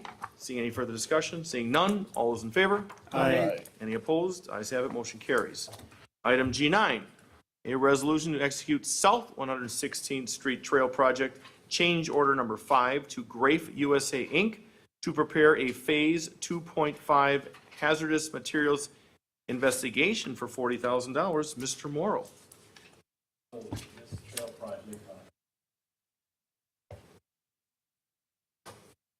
I'm not thinking, hey, it's. Okay. This trail project on 116th Street is on the old interurban railroad. And as most trails across the state that are built on rails to trails theme, there is some arsenic in there, in the soil based on railroad ties and so forth. I'm told this is highly unusual, but for some reason DNR flagged this project. And we had two options. We could either take all the contaminated soils with arsenic and haul them away, which we estimate to be roughly 400,000, or we could do a lot more investigative work and tell where the issues are and how bad they are. We're going to be covering up, sealing it with asphalt trail anyway. Nonetheless, our DNR is requesting that something be done. So this is mostly a pass-through. Grateful has a few dollars in there for oversight, but it's the environmental sub-consultant to do the work, so we can get this project constructed later this year.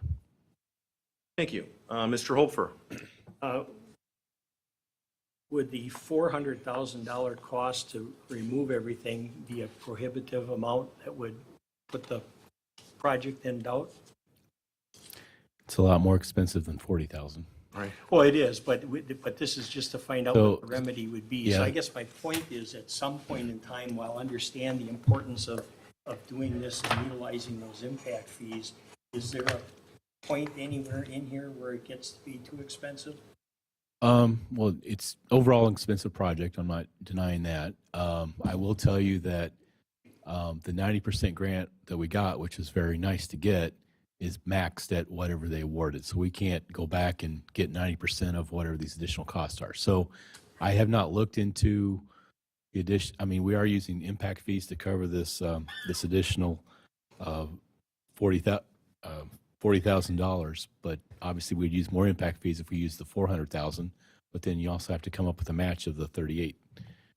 So I guess my concern is, I don't have a problem doing the investigative work, but if it comes in and there's substantial remediation that they're suggesting or requiring to be done, where that money's going to come from. Before you answer, it's 7:58 PM. Alderwoman Eichman has returned to her seat. Thank you, Mr. Morrow. Keep going. So my understanding, it's not so much a concern that we would have to do a lot more, remove more. They just want to know the extent of it and make sure that we cover it significant. So again, we're putting an asphalt trail on top of it. So we are sealing this. We may have to add a few more inches of topsoil here and there on the edges to make sure that we contain arsenic so it won't leak out the sides of the berms, if you will. But again, it's just, I'm told this is highly unusual for a rail to trail project, but nonetheless, here we are. Appreciate the explanation. Thank you. Alderwoman Day. Yeah, that was essentially my question as well. I just want to make sure I'm understanding correctly that it's your opinion as of right now that we do the investigative work, and if or when there are spots that are found, we may not have to completely mitigate it. We might be just covering it with a bit of extra whatever material. And that for, hopefully, and that would be less than $400,000 to do the whole thing out of the, Correct. out of the chute. And we don't think, of course, we don't know right now, but we don't think any of these issue spots are in wetland areas. So if they're in wetland areas and we have to add more fill, that might, add the cost a little bit because of you're dealing with wetlands. But again, it's trying to find the scope of the extent of the arsenic, but we're going to cover it anyway. So And this 40,000 keeps the project slowly inching forward for now. it until does. So we find out what the scope of the problem might be. So just to give everybody an update, We Energies is doing some work. They're getting rid of one phase of the transformer system. So they're basically taking half the customers and putting them all on. Actually, they're taking all their customers and putting them on one of the circuits, if you will, from the We Energy substation. And they're getting rid of one generator or one transformer, I guess I should be the correct terminology. They're getting rid of one transformer. And so by doing that, they're going to be in there doing a lot of work. So instead of us trying to bid the project and have our contractor working around their contractor, We Energies is trying to get the work done in our area the first part of the year, then we'll actually bid it out and we'll actually construct it the second part of the year. Thank you. Is there a motion on this? I would move to approve. Second. Hopper and Hassan. All those in favor? Aye. Any opposed? Ayes have it, motion carries. Item G10, an ordinance to amend ordinance 2023-2569, ordinance adopting the 2024 annual budgets for the capital outlay fund to carry forward $234,700 of unused 2023 fire department building improvement appropriations. So moved. Madam, Second. first and a second. We're going to go with Barbara and Hassan. Any further discussion?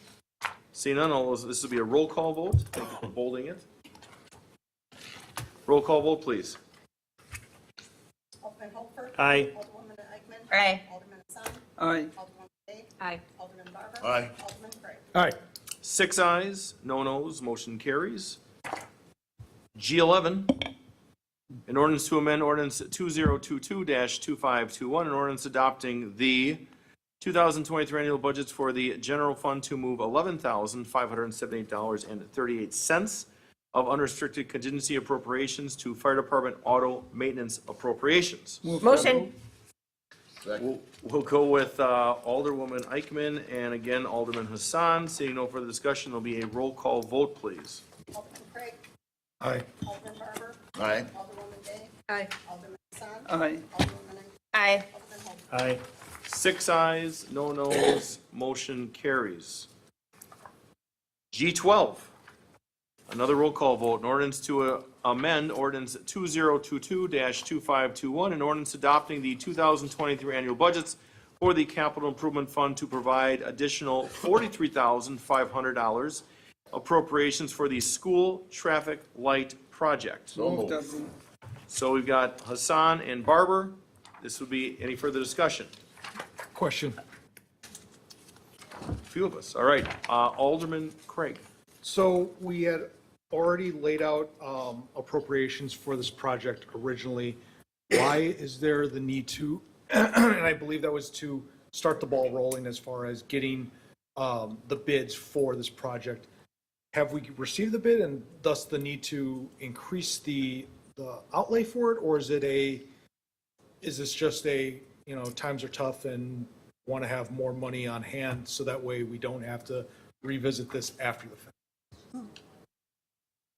Yeah, I'm sorry, may I interrupt for one moment? Can everyone just speak a little bit louder? I'm still having trouble hearing because due to all the noise in the hallway. Thank you, I appreciate it. All right. Should we start with Mr. City Engineer? So previously, we signed an agreement for the engineering firm to do the design. That is not ready yet. I should be talking with them next few weeks about preliminary designs and scoping that out. So we'll bid that out later this year. or I should say later this spring, if you will, and bid that out. The reason why you have this before you tonight is you approve that without having a budget amendment, and I believe the motion was contingent upon bringing forth the budget amendment to cover the cost. So that's what this is for. This is for the initial work that was approved back on November 7th. And now this is just the budget amendment appropriating those funds. But we do still have the $250,000 project appropriated in 2024. So this is additional on top of that for the initial scope work done in 2023. We have a budget of roughly 300,000 from the beginning that we'd estimated. So I don't know how close that is, and we'll know later this spring. Well, Alderwoman Day, then Alderman Holfer.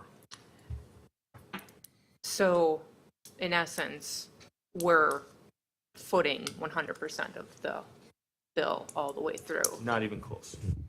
Stoplight costs more than $300,000? So regardless of how much we are paying or not paying of share, if we're cost sharing with the school, which I think that's the intent, we still have to spend the money, and then I assume we'll turn around and invoice the school for a yet to be determined percentage. What I can interject and tell you is that I do not characterizing that we are not paying, the school board is paying at least half of this. At least the schools are paying for half of this. That was from the onset, and whatever we wish to go down the road, we need it. If we don't want it and you don't want to support it, then don't support it. But I would definitely not mischaracterize it saying that we're paying for it all, because we are not. It's a split. Alderman Holfer. As my understanding, we had a $250,000 line item in the budget for this. Is that not correct? 250 is for the construction. So I had initially estimated between the engineering, design, inspection, construction, roughly $300,000 is what two firms had told me was kind of your plain Jane basic signal system would cost. So again, I don't know how much the actual construction is going to cost, but we'll know later this spring. My understanding, when your original item came up, that this money was going to come out of that 250. So I was surprised to hear that this is over and above that. I don't know where 250 came from. 300's always been the number I've said that we should budget. I know we talked about the engineering might be 50, and it came in at 43.5. So it's a few bucks under there, but we'll find out. Again, I'm hoping that 250 for construction is high, but it's post-COVID. We'll find out. And I know that a lot of the verbiage comes about the well-known traffic issues. Has anyone ever contacted the police department and asked them if there's any issue? I actually did. I can tell you that there's not a lot of traffic accidents there. However, I've personally stood out there and watched when school lets out, and in the morning it's quite congested situation. I'll wait till Mr. Holfer, you yield. Mr. City Attorney, you turn him on. Mr. City Engineer, all of this is subject to entering into an agreement with Franklin Public Schools, correct? As to the payment? It is. Mm-hmm. So that decision is yeah. happening by acting on this at this meeting. That would only arise whenever the proposed contract with the school district and the cost sharing involved occurs. And for whatever it's worth, my understanding was the intent was that Franklin Public Schools pays for all the costs of the construction. And So we've drafted an MOU, and I'm not sure where that stands with the school. Haven't had a chance. So I will tell you that there's been a discussion of a percentage share of the entire cost of the project. If you recall, when we approved the contract for R.A. Smith to do the design, I think the understanding was, let's get started on it. We'll worry about the details later. You may not even do the project, but I think that was mentioned. But we've already got a project started, and this is just to clean up that approval that you've already done. So if you don't approve this tonight, it'd be very difficult to pay our consultant. We have to pay them somehow. We have a contract. Alderman Day, then Alderman Mike. And I guess I echo Alderman Holfer. The 250 is the line item that we put into the budget at the end. That's where that number comes from. And my understanding when we were voting that through was that that included this amount, not that it was this amount in addition to that. That point was never made clear when we were doing the budget, that it needed to also include that 43,000. So that's where my question comes from. And I guess I would rather have that money come out of what we already appropriated for it in the budget. And if we need more at that time, because the quote comes in higher for what we need, then we revisit it at that time, but not to take an additional $43,000 now when we already have 250 set aside for it. I do agree that 250 was put in the budget for 2024 because the understanding that we were going to do the engineering of the 23 budget. So that's what That was my I thought we assumption, tried to too. convey. So Could she have the microphone, Yes, please? I'm so sorry, Kelly, it's hard to hear. The 43.5 came from 2023's budget. The 250,000 comes from 2024. And it is a cost sharing, and we maxed it at the 250,000. So if the light ends up being 300,000, then we would do 150. And then the maintenance is on the school for the remainder of the time. Percent on the school. So is it?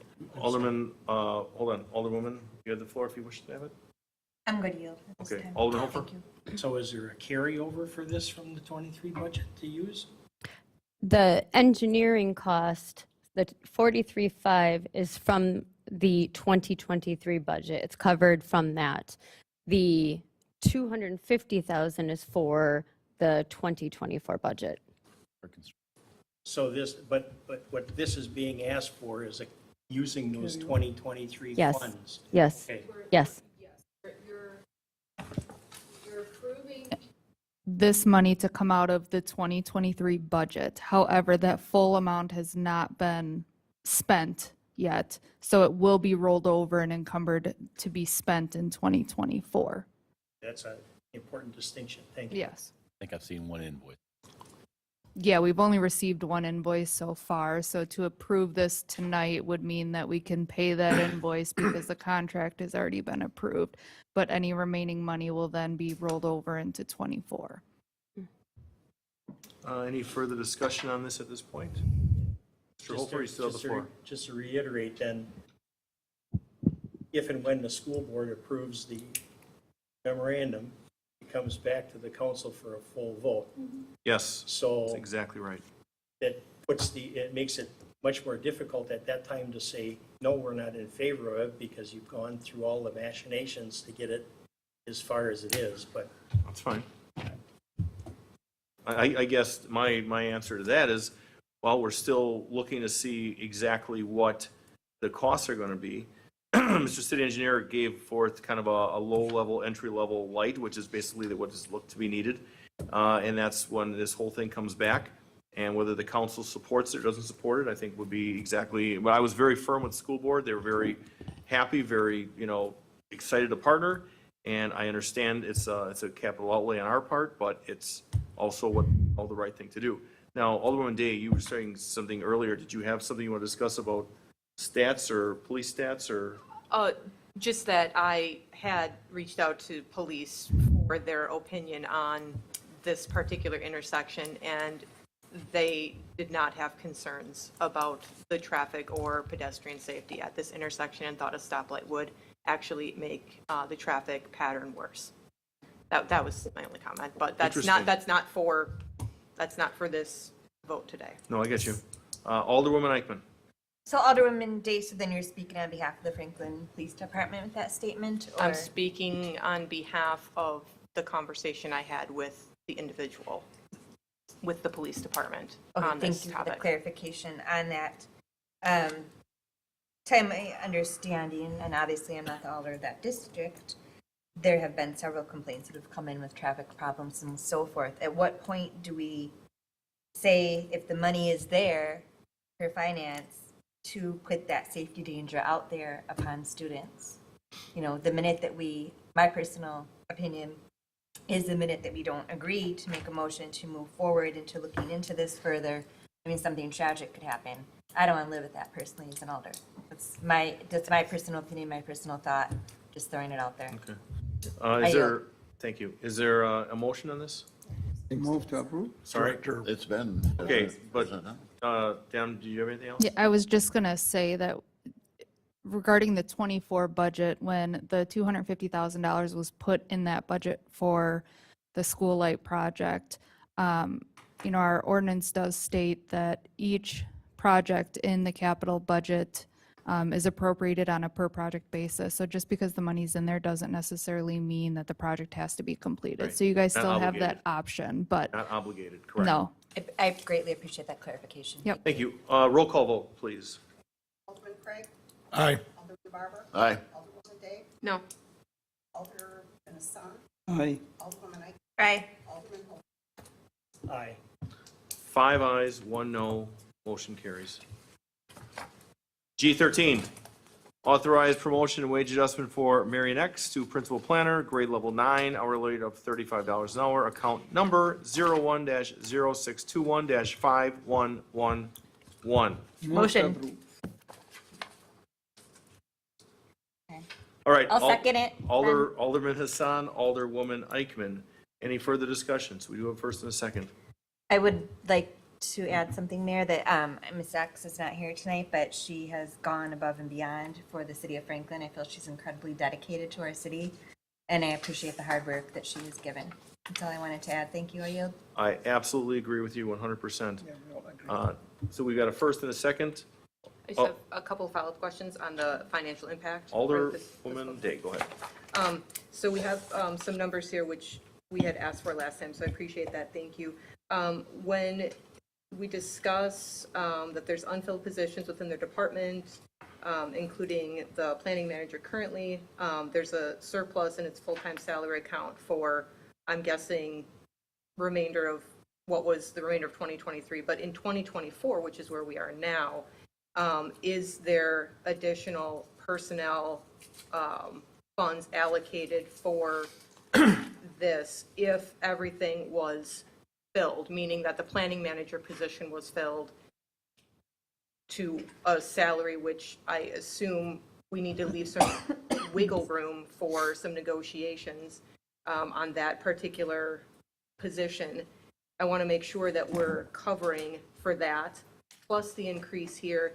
And this increased number, the 9,400, does that include fringe benefits, or is that just salary? Fringe wouldn't change. I mean, But it please is answer. changing from, So Really changed. Go ahead. the surplus is the 2024 expected surplus, correct? No, it's No? 2024 impact. Impact, there you go. and that doesn't actually answer my question. So No. with the planning manager position being vacant, using these additional funds, and again, I reiterate my point from 2 weeks ago, this has nothing to do with Ms. X and her work ethic and what she has given to the city. I completely concur with the promotion, but we also have to make sure that the money is there, not just right now, but long-term budgeted. So with the planning manager position being vacant and that position being recruited for, do we have wiggle room with that salary for applicants coming in if generally Franklin's a little bit on the low side with what we offer initially with starting packages? Are we shorting ourselves with what is in that fund moving forward to be able to fill that particular position? What I can say is, yes, the 9406 is what the additional expense would be for Marion X in 2024. There is the vacant planning manager position. What is in the budget is as if we were fully staffed. So I hope that answers your question, that in the budget, what we have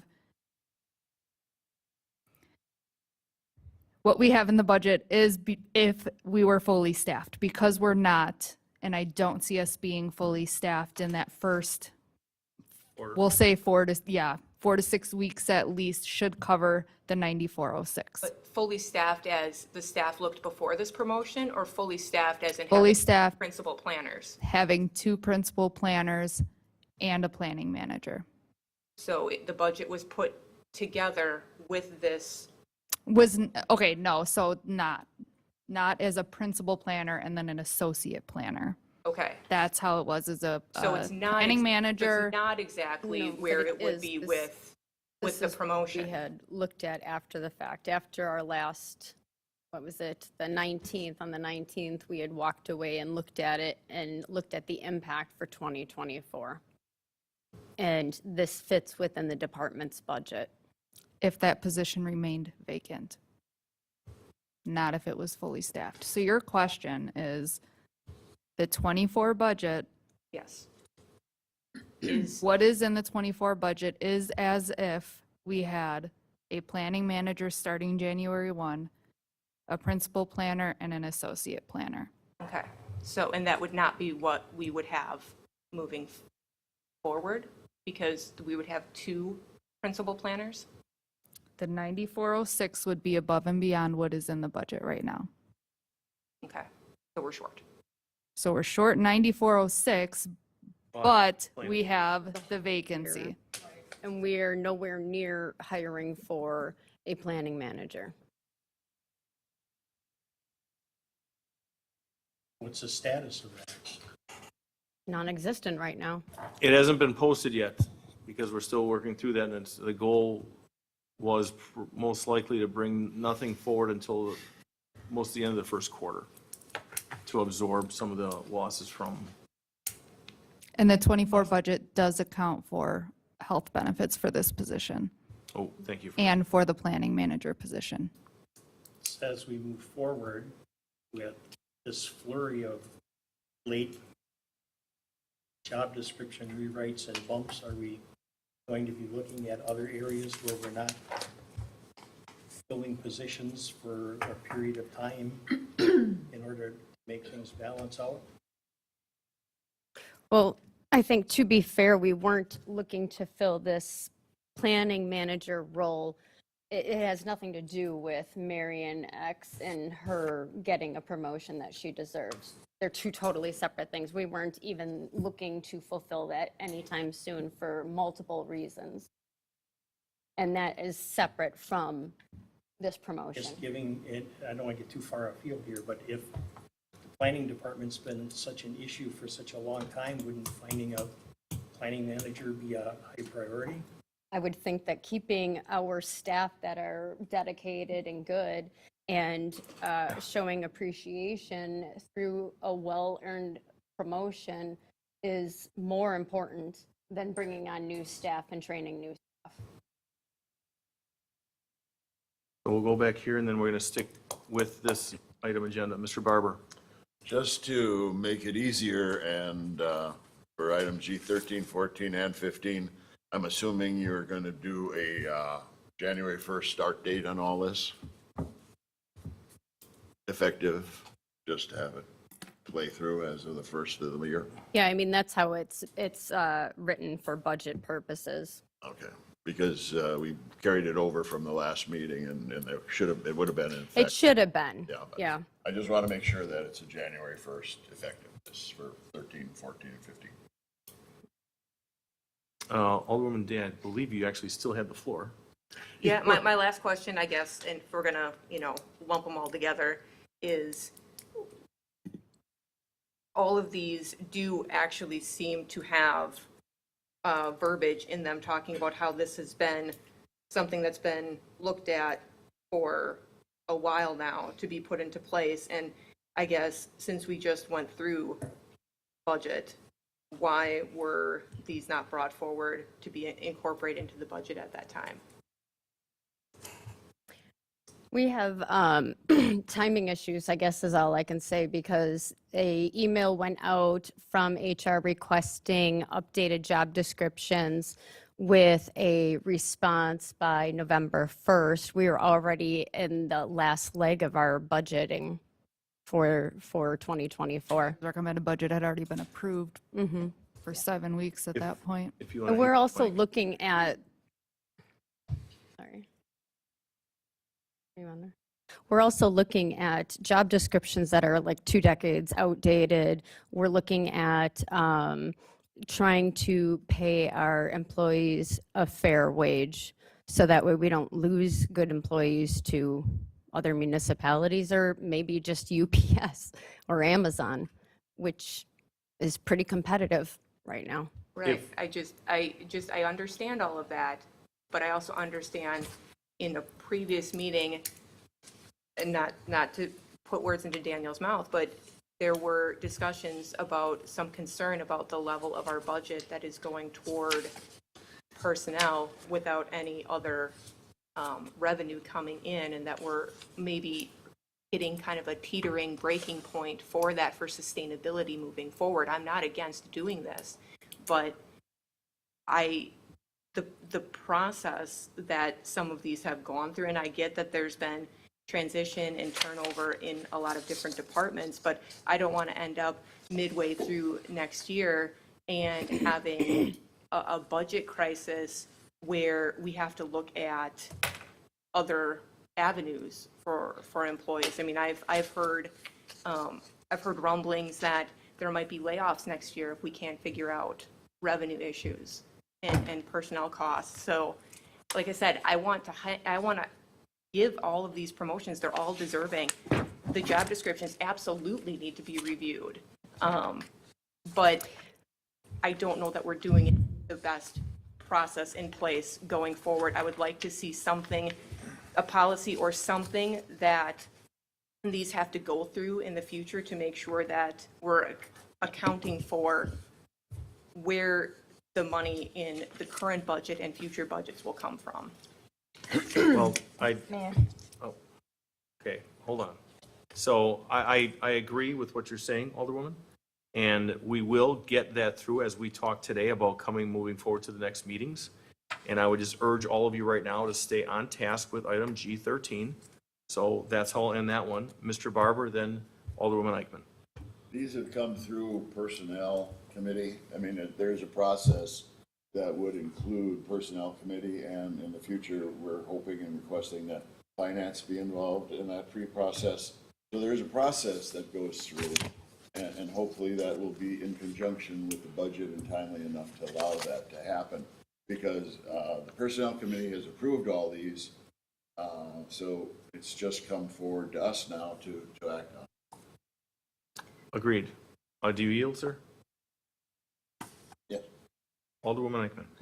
Thank you, Alderman Barber. That answered a few of my questions. And Mayor, please correct me if I am getting off what this item agenda is about. But following Franklin politics for quite some years, I have seen department heads over the years receive promotions, hourly increases in their salary, and so forth on numerous occasions.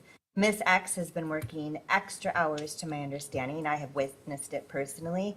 I do not understand why this couldn't be supported. I guess I'm having a hard time comprehending that personally, is what I wanted to mention. Also, I wanted to touch base on when do we plan, and this is the point of, if I am going off the item, please do correct me, feel free, as Mr. Taylor did earlier. He sure did. Yeah, you sure did. Well, I asked permission first if I could speak, and I was given permission by you, Mayor, to speak. However, when will that position for a planning manager be posted? Do we have any idea yet? I mean, is it going to be this month, next month? Well, the thing is, and I'm gonna redirect you to the item, and then we can discuss that. But the short answer is going to be, I would say, as early as the end of next month to be posting, working with a firm that's going to be doing that. So why don't we Thank leave you. that at that? Would you like to make Okay. the motion? I yield. Thank you. There's a motion and a second. Let's do a roll call on this. Alderman Holfer, Aye. Alderwoman Eichman, Aye. Alderman Hassan, Aye. Alderwoman Day, Aye. Alderman Barber. Aye. Alderman Craig. Aye. Was that aye? Yeah, I'm sorry. Clear my throat. 6 ayes, no noes, motion carries. Item G14. Request council approval of an updated job description for the administrative assistant position, formerly the secretary position. Move to approve. Second. So we've got a first and a second. Any further discussion on this? I just have a question. Alderwoman Day. And this might be for our clerk. just so I can keep in my head who these folks are, is someone transitioning to this new job description? Just so I know, if our current staff will be having new job titles or is this an open position? This is a transition Okay. of, it's like updating. It's updating the Yeah. title. Yep. Yeah, so is that? For is that- somebody is that's that already like doing Linda's position or? Position, Okay, yes. yep, that's all. It's also for the vacant position. And too. the also for vacant a one. vacant position. So there's two. Yes, and we have Yes. 4 elections this year. Yeah, no. I'm just trying to figure out who goes with what. Yeah, Since this is since it Linda's wasn't position. indicated in here. Okay, thank you. And Karen did follow the procedure to get this approved earlier. And we have a email that Dana sent out October 10th, asking her to submit it back to her by November 1st. She sent it to her November 2nd, and it's I think it ultimately comes down to we have some areas of growth opportunity where we can tweak how we're doing some things and take this into account moving into our budgeting season for 2024 in like 5 cool months. Alderwoman Eichmann. Okay, thank you. Just for some basic clarification, when we sat down tonight, and for those of us in licensing, we often have a minute or two to refresh before we come into a council meeting because we're coming right from another meeting. So there were changes that were put forth in front of us this evening. So for the fiscal impact, the additional department costs for 2024, the increases are as follows. So that would be the revision for tonight. So the clerk's office was originally in our packet at 22,410. Now it has dropped down to 14,947. Elections was at 643. It's now 429. St. Martin's was $9. Is that $9 an hour? So I actually think those are not supposed to be on there. And then now it says $6. Civic Celebrations was at $46. I can answer your question. I see where And now you're Civic going. Celebrations is at 31. So I guess just with the fiscal impacts, what we are to go off of is the revision that was placed last minute in front of us this evening. Yes, Am I correct? yes. So what you were looking at was totals for the department for each one. But these have been taken where we've shaken out the actual totals for the positions. Okay, I appreciate that clarification. Thank you. I yield. So did we, in all this craziness, have a first and a second? Yes. Good. Let's go with a roll call again on this one. Alderman Craig, Aye. Alderman Barber. Aye. Alderman Day, Aye. or Alderwoman, sorry. Alderman Hassan, Aye. Alderwoman Eichmann, Aye. Alderman Holfer. Aye. 6 ayes, no noes, motion carries. G15, request council approval for an updated job description for the permit licensing specialist position, Katie. formerly the administrative clerk position. So moved. So we've got a first by Alderman Hassan, second by Alderman Barber. Any further discussion? Seeing none, all those in favor?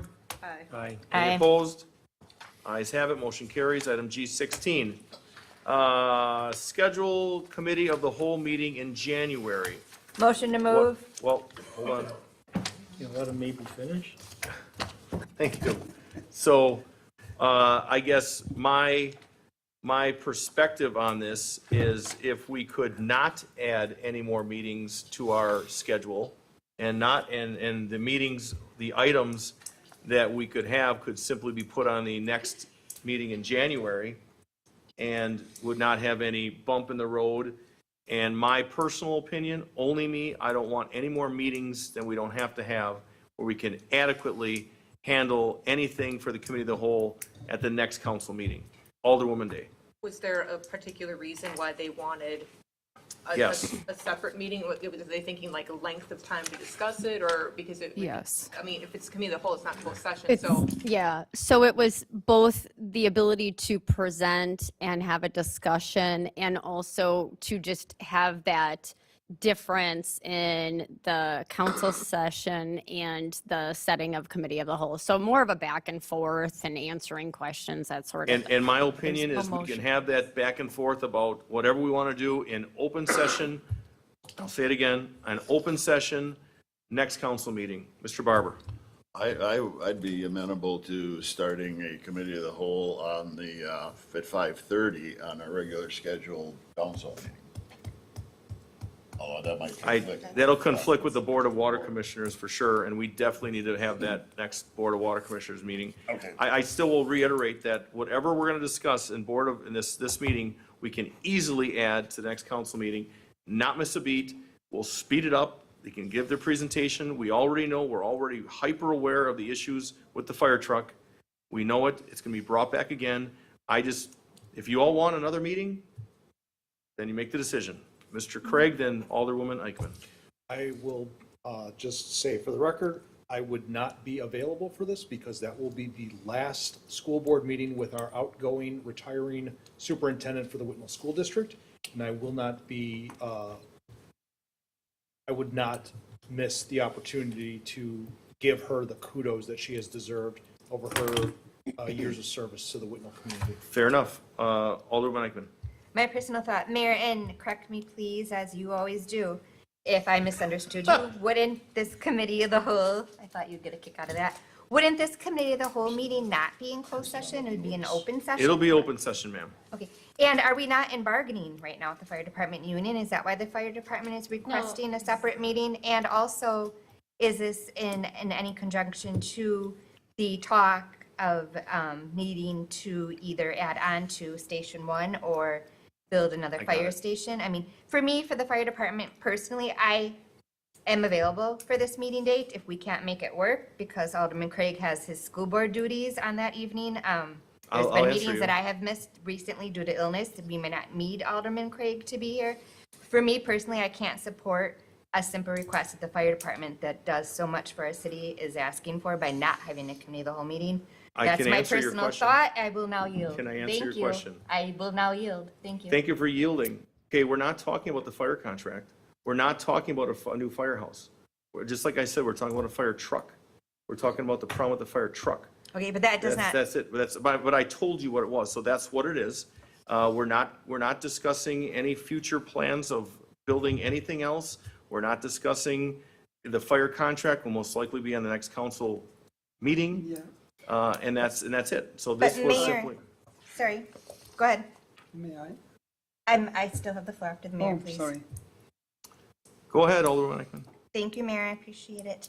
There's nothing in here that I am seeing in front of me at all that says that. So I think that Correct. those were fair questions for clarification purposes. Well, I'll read this verbatim. Are you ready? The Go fire ahead. department has requested a committee of the whole meeting to discuss the fire apparatus replacement. Fire apparatus replacement. And we'll give a presentation on this to the common council. The meeting will be scheduled for Monday, January 28, 2024, at 6:30 PM, or such other date as the common council otherwise determines appropriate. Regarding, and I'll say it again, fire apparatus replacement.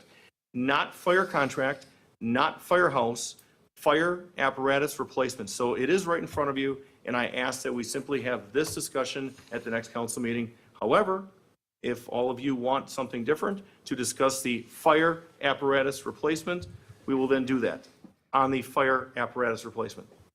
You've got the floor still, ma'am. Thank you, Mayor. Would it be fair to ask the fire department if they prefer to be here earlier, say placed on item number G2 and so Sure. forth? I mean, I follow, as you know, I follow the calls on Pulse Point. Yes, and the you amount do. I You sure do. do. Growing up as a daughter of a firefighter. That would be a fair Of request, what ma'am. what may work best for them. I would be open then to that, if that is all this is about, is the fire apparatus. I will add fire apparatus replacement. You are correct. That's the only thing it's about. And to answer your question, I would ask we will be the newly sworn fire chief, Jim Mayer. I would put him in item G2, and we would move from there. Mr. Hofer. Thank you, Then- Mayor.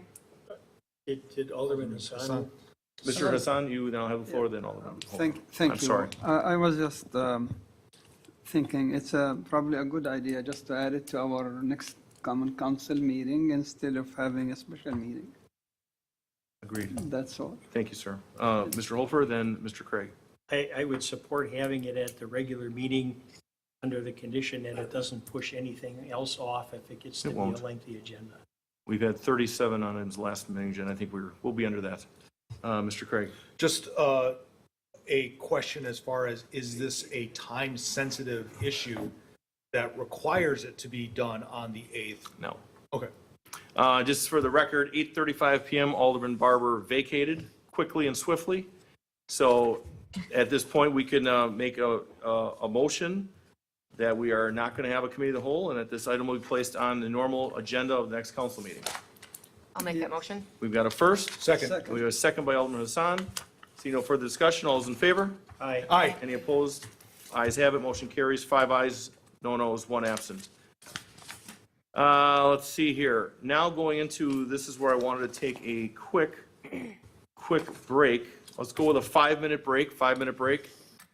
8:40 PM, 5-minute break. As Mr. Barber comes back, he is now letting another 5 minutes out. 5-minute recess. Come back at 8:45. 3 minutes from this Do I 5. have to sit here now during the 5-minute break? No. Okay. Do we need to make that motion? Recording in progress.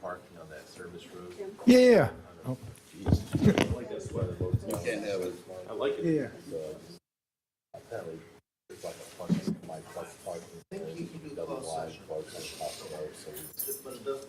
What is today? On the 19th, we had provided the council members with the RFP that we put out, the questions and answers, and then the 3 proposal responses and their supporting financial responses. So because the pricing was separate from their actual proposal for work.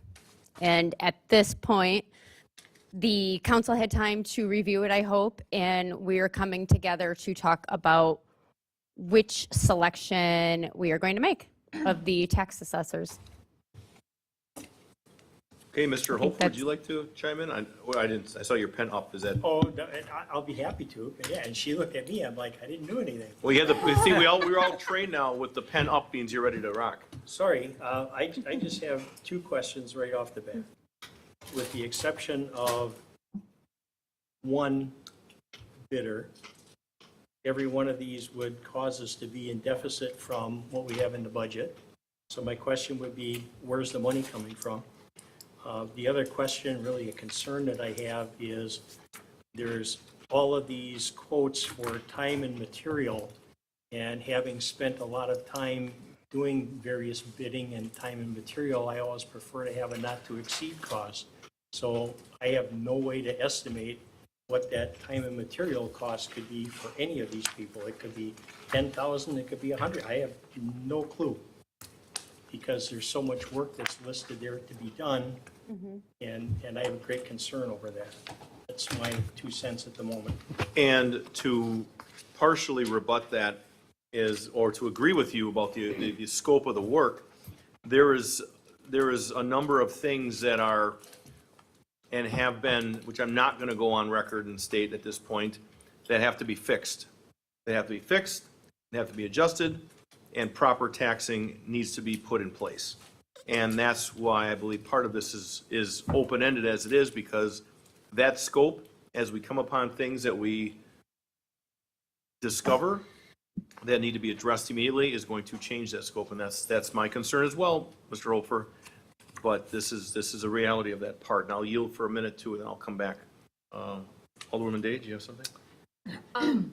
This is more of a rhetorical question. But I mean, if anybody has, an answer to this,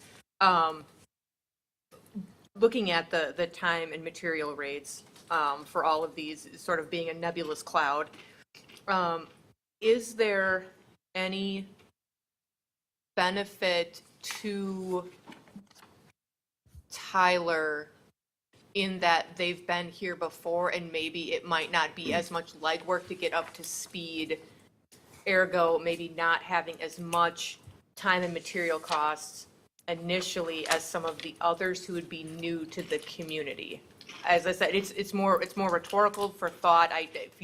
I'm not asking for people to guess or surmise that, but it's just a thought that I had when looking at that sort of variable that we have, that maybe that might help in some regard. I can't answer that. Well, I could, but I'm going to leave it out there for a minute just to let others kind of digest it and determine if they wanted to answer that. But I can state that there is a substantial difference between the hourly rates for them and then the other two. Right. So I just wanted to point that out, that might be where they get the catch up with the expenses. And actually, I do want to also state that if we do look to do shared services with maybe another municipality in the future, they're going to want to work with a municipality who's already using the software, the CAMA software that's pretty consistent throughout. And I know that Tyler Tech does not use that software. So of the 3 bids, they admittedly do not use that software. And so that may be an issue if we, in 2025, 2026, whatever year we look to move over, that will likely be an issue for, that shared services for that assessor. Just throwing that out there. And the other 2 here do use that software. Yes. Currently. Yeah. That was a big point. Huge point.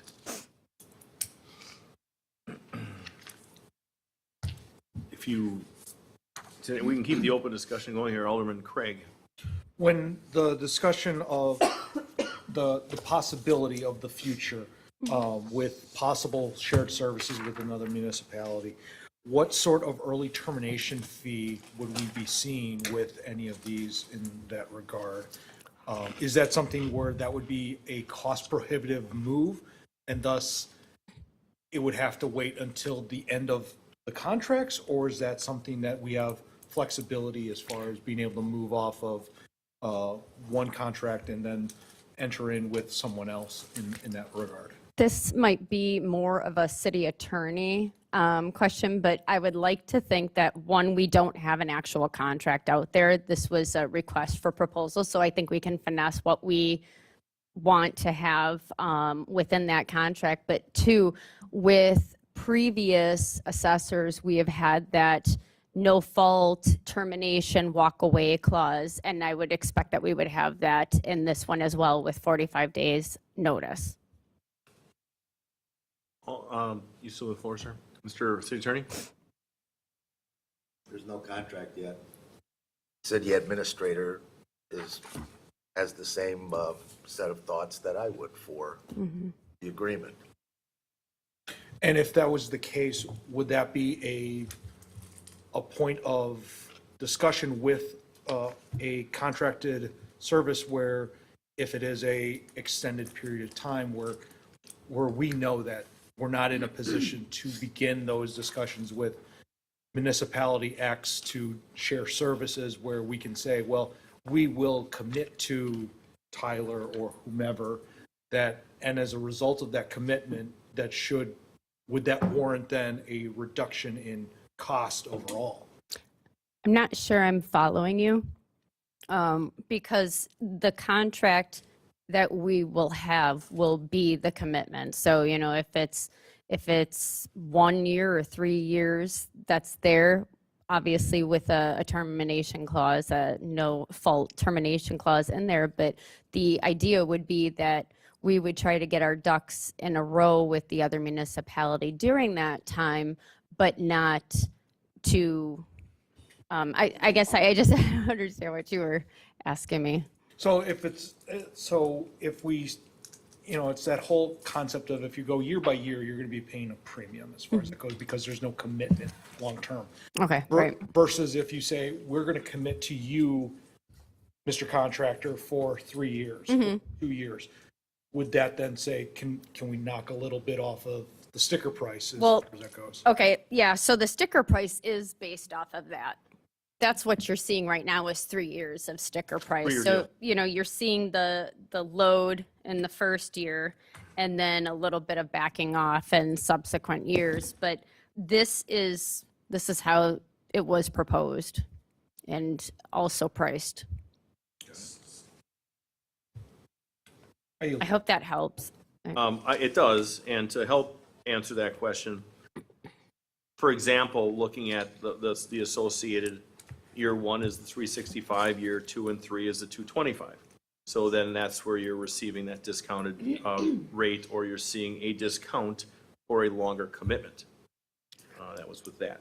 It's also to take the information that we have and make it whole, basically, is what you're seeing in that first year. So it's kind of like a cleanup fee, if you will, I think. That third year was 235, not 220. 225, 230, yeah, 365, 225, 235. Thank you for the correction, sir. $10,000 there. Yep, $10,000. You are correct, sir. There's going to be a lot other things coming up forward, so I'm glad you're pointing that out.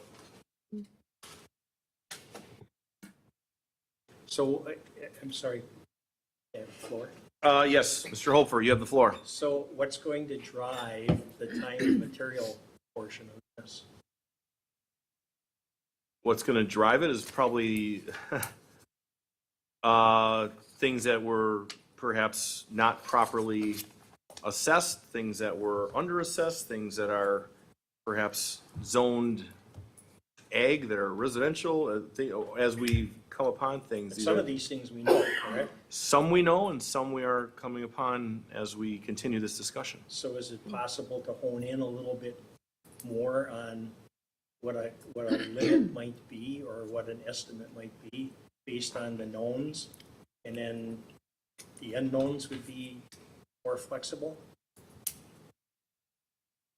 Well, I think that the known is the yearly cost they provided. I know what you're saying, Mr. Holfer. I And mean, you alluded to certain properties that zoning is not what it's supposed to be. Correct. How many of them that we can say, okay, we know this, so what's it gonna cost to rectify that, as opposed to just carte blanche, Well, whatever we come up with, take whatever time it needs to figure it out? I think that what was it? The process is like standardly 10% are re-evaluated every year. I think that's what it is. Like wasn't it, I'm trying to think of what the percentage was that they're supposed to be looking at every year to ensure that from a quality control standpoint, things are being assessed properly. and I'd be lumping some of those into that 10%, which it would increase it. But like I say, I understand your point where you're going at with this. I don't think there's an easier way around this. I'm leaving it up to the council. All of you had an opportunity to read this. I know where I stand with this. So I'm going to continue to open the floor to whoever. Mr. Holper, you still have the floor, though.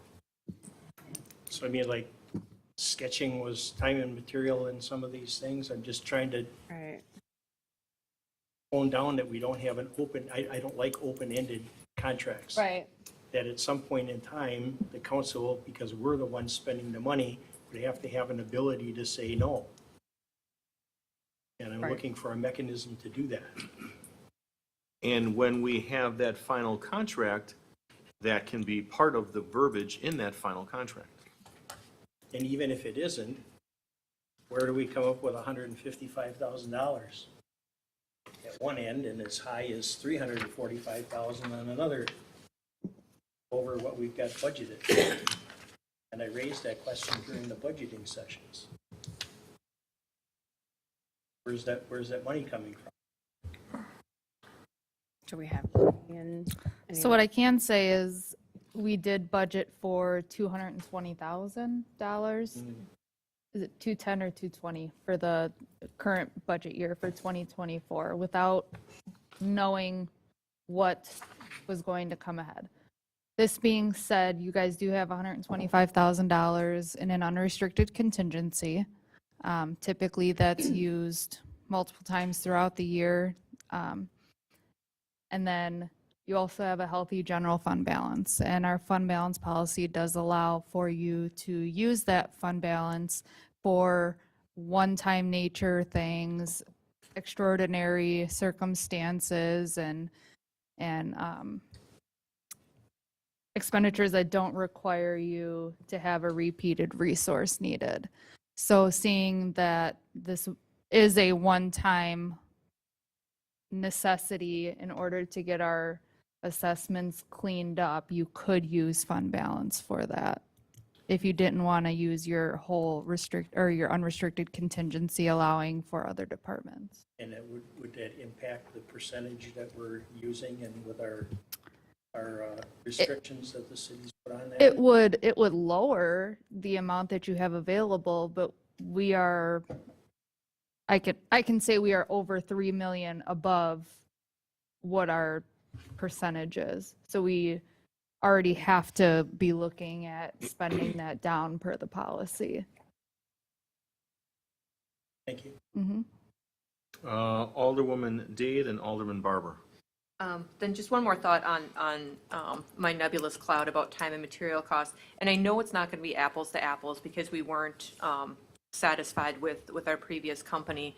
But is there a way that was this broken out in the contract either with the previous company or the company prior to that as far as time and material costs that we could go back and sort of look at generally in a decent year how much that would be running so we could have a better idea of what our overall end cost might look like for these? Yeah. Did we not track that in any way? I can't speak to what the financial aspect looks like in terms of invoices, except for what I've seen with the most recent one, and we were billed the same dollar amount every month that would have equaled the total contract amount.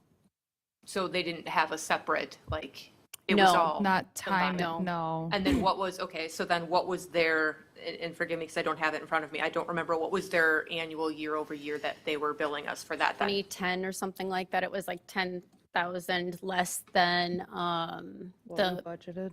well, and 10,000 less than their competition in our, at the time, in force. So low 200s essentially. Okay, thank you. That's helpful. So in that Fair. contract, and I would assume that we would use similar language, again, I look to the city attorney, but I would assume that we would use similar language. And in that contract, we have it where this is what you're going to get paid. And if you work more than those hours, that's on you, basically. This is the amount that we're paying though for the services. Do you want to yield for now? Yes, yeah, I'm sorry, yes. Mr. Barber? Do any of these vendors or understand that we might be going to shared services, or they're aware of that in any way? I think at least one of them might be, possibly two. Yeah. And if we were to go with 3 years, would they even out the front load and spread that evenly over a 3-year contract? Whoever we would go with, just so we wouldn't have to do the budgetary this year up front to change that over? Is there any way we can level that out to be more of an average? I think it would probably, their price is what it is. And I think what they've thrown at us is basically what we're going to get. But I also think that we are looking at doing a big cleanup. And that's why it's so expensive, is that cleanup. So I guess it comes down to how much do we want to clean up? Where are we starting? What are we looking at? To clean up. What is our city worth? Yeah. I mean, what's it worth to get our taxes right? Basically is what it comes down to, And unfortunately. if we do this, and how soon would shared services be down the line? It cannot be for obviously this year. I think 2025, it would be a real stretch, but there's a possibility. That comes down to the shared services being able to have the staff to do it as well. And to add to that is this shared services concept, this would for sure be brought to the council with detail about how this would work. So how it would be structured, how we would pay, how our citizens have office hours here to meet with the assessor. All those things would be brought out at that point to the council to make final decision. Right. Alderwoman Eichman, you had your hand up? I did, thank you, Mayor. Just a basic question, and I apologize if I had missed this somewhere along the way in my absence in the past.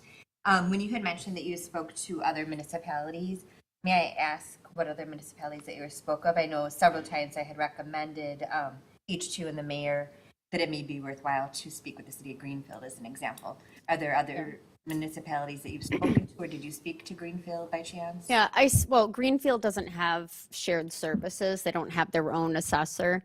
But West Dallas does, and I went and spoke with them for about 2 hours. And Jason Williams, their assessor, who's been there for 6 years now, I think, he's really comfortable with how things are running. He kind of took over a similar mess over at West Dallas, and now he's got it running like a fine-tuned machine. He's excited at the opportunity.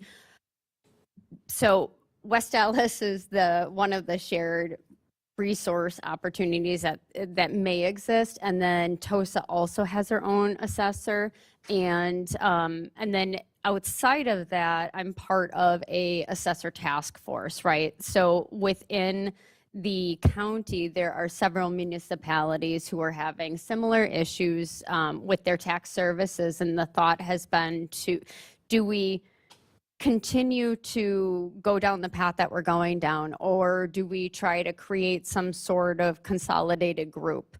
And we have assessors out of one hub, let's say, right? Like a Maddox situation, and everybody pays into it, and we all get our assessors, and they have to answer to us, as they would normally do.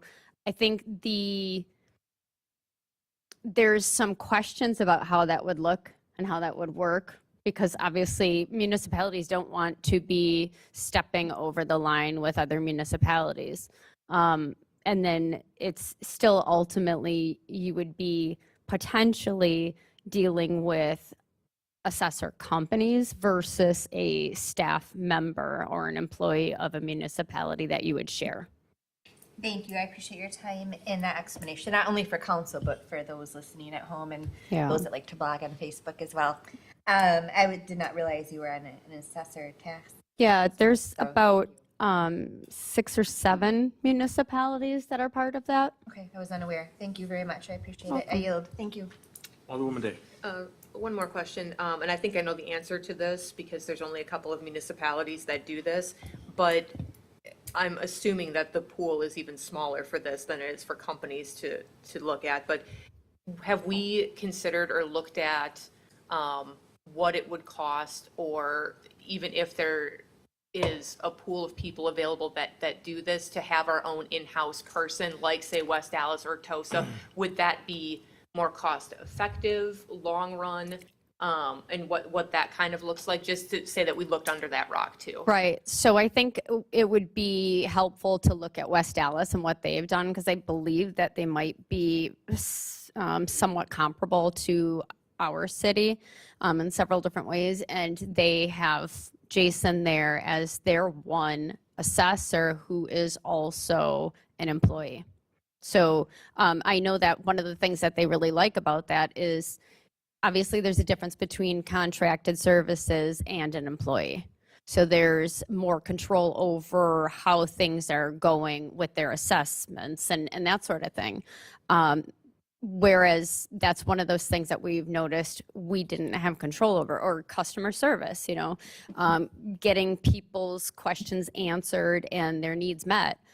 So I think it would be better cost for us to do something like that, to employ a person. I just think it is one of those, there's a small pool to choose from. And I think that's where people are trying to, for example, West Dallas obviously wants to keep their assessor, but they would also like to expand it a little bit so that way they can do the shared services, because it's no secret that as a whole, the municipalities and the counties are all struggling with the services. And I think it's safe to say that it would be beneficial, before looking at that avenue, as it might be more cost effective, that we get a group to come in and help clean up the mess before we ask somebody to come in and take over. I think it's going to take more than one or even two people to handle. 100%. And that's, So West Dallas's assessor would absolutely, again, obviously it would be a lot easier to take over something that is running smoothly and worked all the kinks out of just like it would be if we're with an assessor that does the CAMA software. It's going to obviously be that assessor's preference. If we were to, whether or not we shared services with West Dallas or TOSA or did like a MADAC approach, anybody that's coming in would prefer to have something that's smoother. The latest technology. Alderman Holford, then Alderwoman Eichman. So in reading the proposals, I know one said they'd use whatever software that you're looking for, as long as it meets the criteria. So there's several different brands, so to speak, that accomplish what you're, so we're not looking to dictate any particular. No. Right? No, we just need it to speak with CAMA. And what does West Dallas use, do you know? I believe they use the CAMA. Okay, and what was their net result after their cleaning up and getting things the way they wanted to do? Have valuations increased significantly, or what have they found? I cannot remember the particulars. All I know is it took quite a while for him to clean up the mess that he walked into, and they have realized substantial gains, you know, in efficiency, in correct uniform taxes. So they had similar issues to what we're experiencing, and now they don't have any of that. What might this process look like to our citizens and businesses? Well, let me ask you, okay, so could you be more, what would the process look like? Well, I'll tell you what the plan is, what my request is from them moving forward was to make sure we've got correct assessments. And we've got certain ones that are flagged. We also needed better, more structured office hours, times here they could, you know, citizens can come in and talk about their assessment if they want to, you know, make their case for a lower assessment. Similar, I guess that's in a nutshell, that's what it would be. That's the goal, is to be more citizen friendly and citizen use friendly, so there's more understanding. Because some of these didn't include office hours. But it's Right, gonna, right. but we're going to, that's what's gonna be, you're gonna see part of that coming back for the, when that final proposal is. 'Cause we have to have an office hour time, have to, even if it's a 1 day a week thing where there's a time, there has to be accessibility, because a lot of our citizens do not want to go online, fill out this, do it. I mean, they want to come, make an appointment at 10:05 a.m. at the assessor's office, bring your pack of stuff and meet with the actual human body that's going to help them with their questions. And that's exactly what I want, and that's exactly what I would support. I would not support anything that says no office hours ever. Good to hear.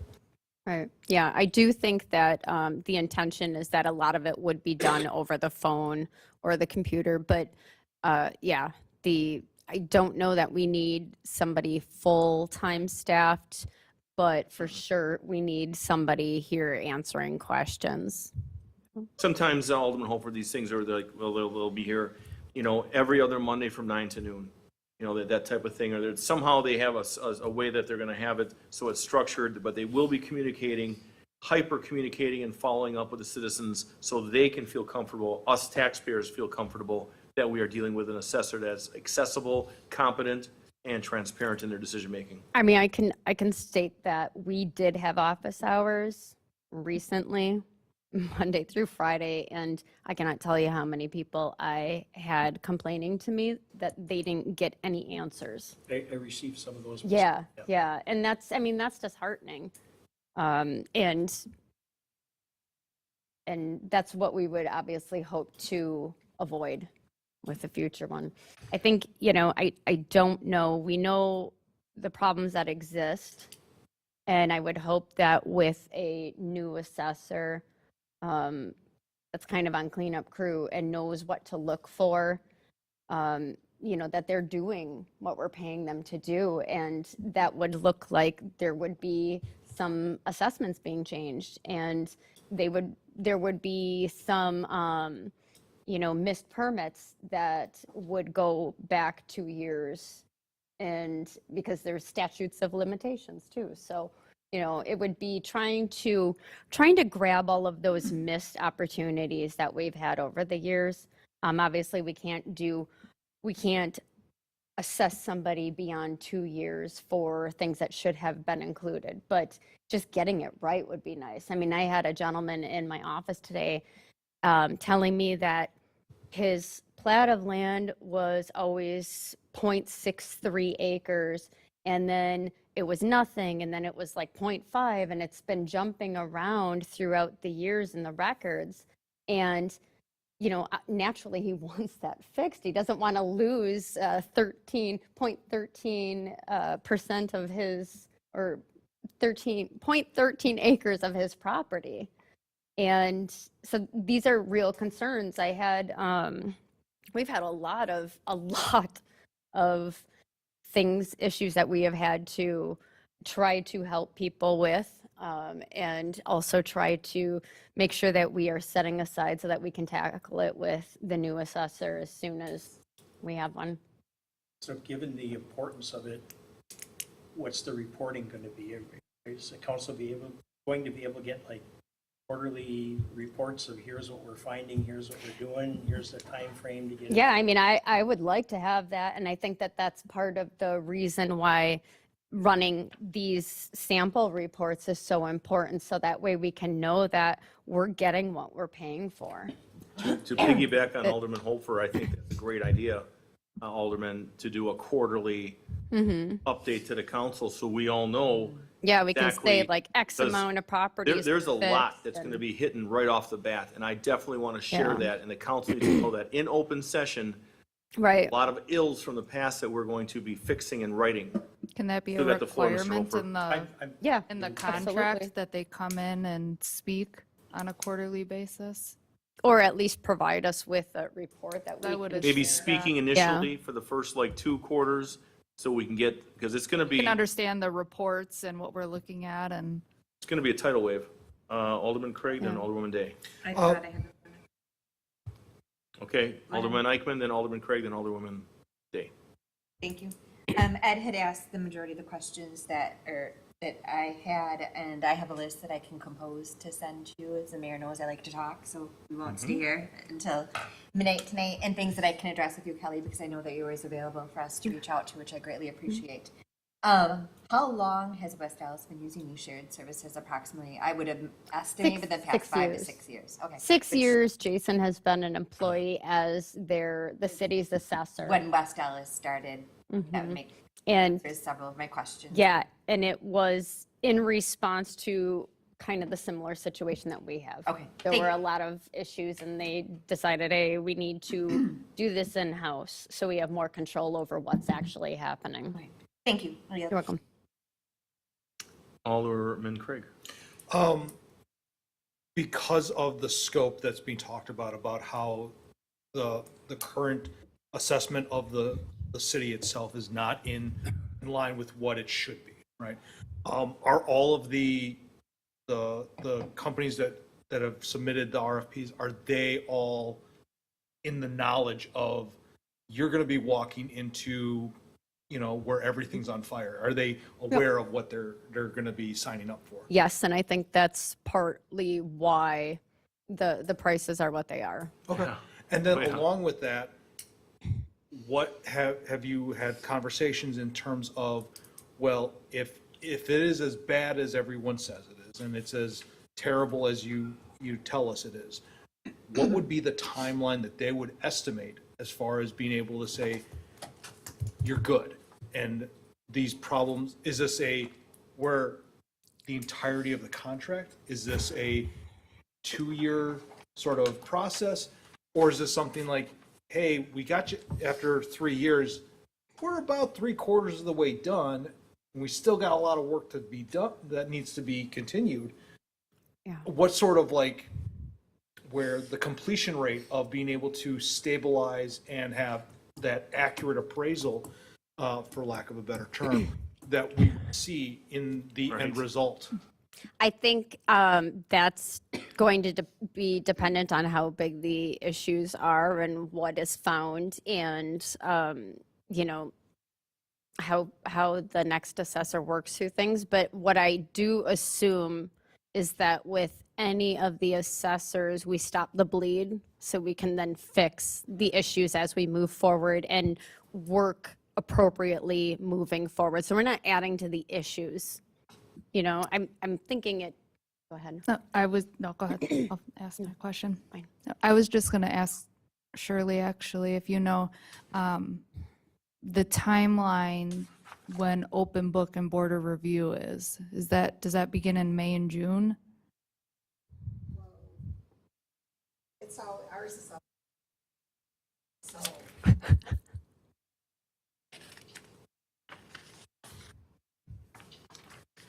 It's always later. They usually, you have to meet in June, and then we always reconvene to the assessments done.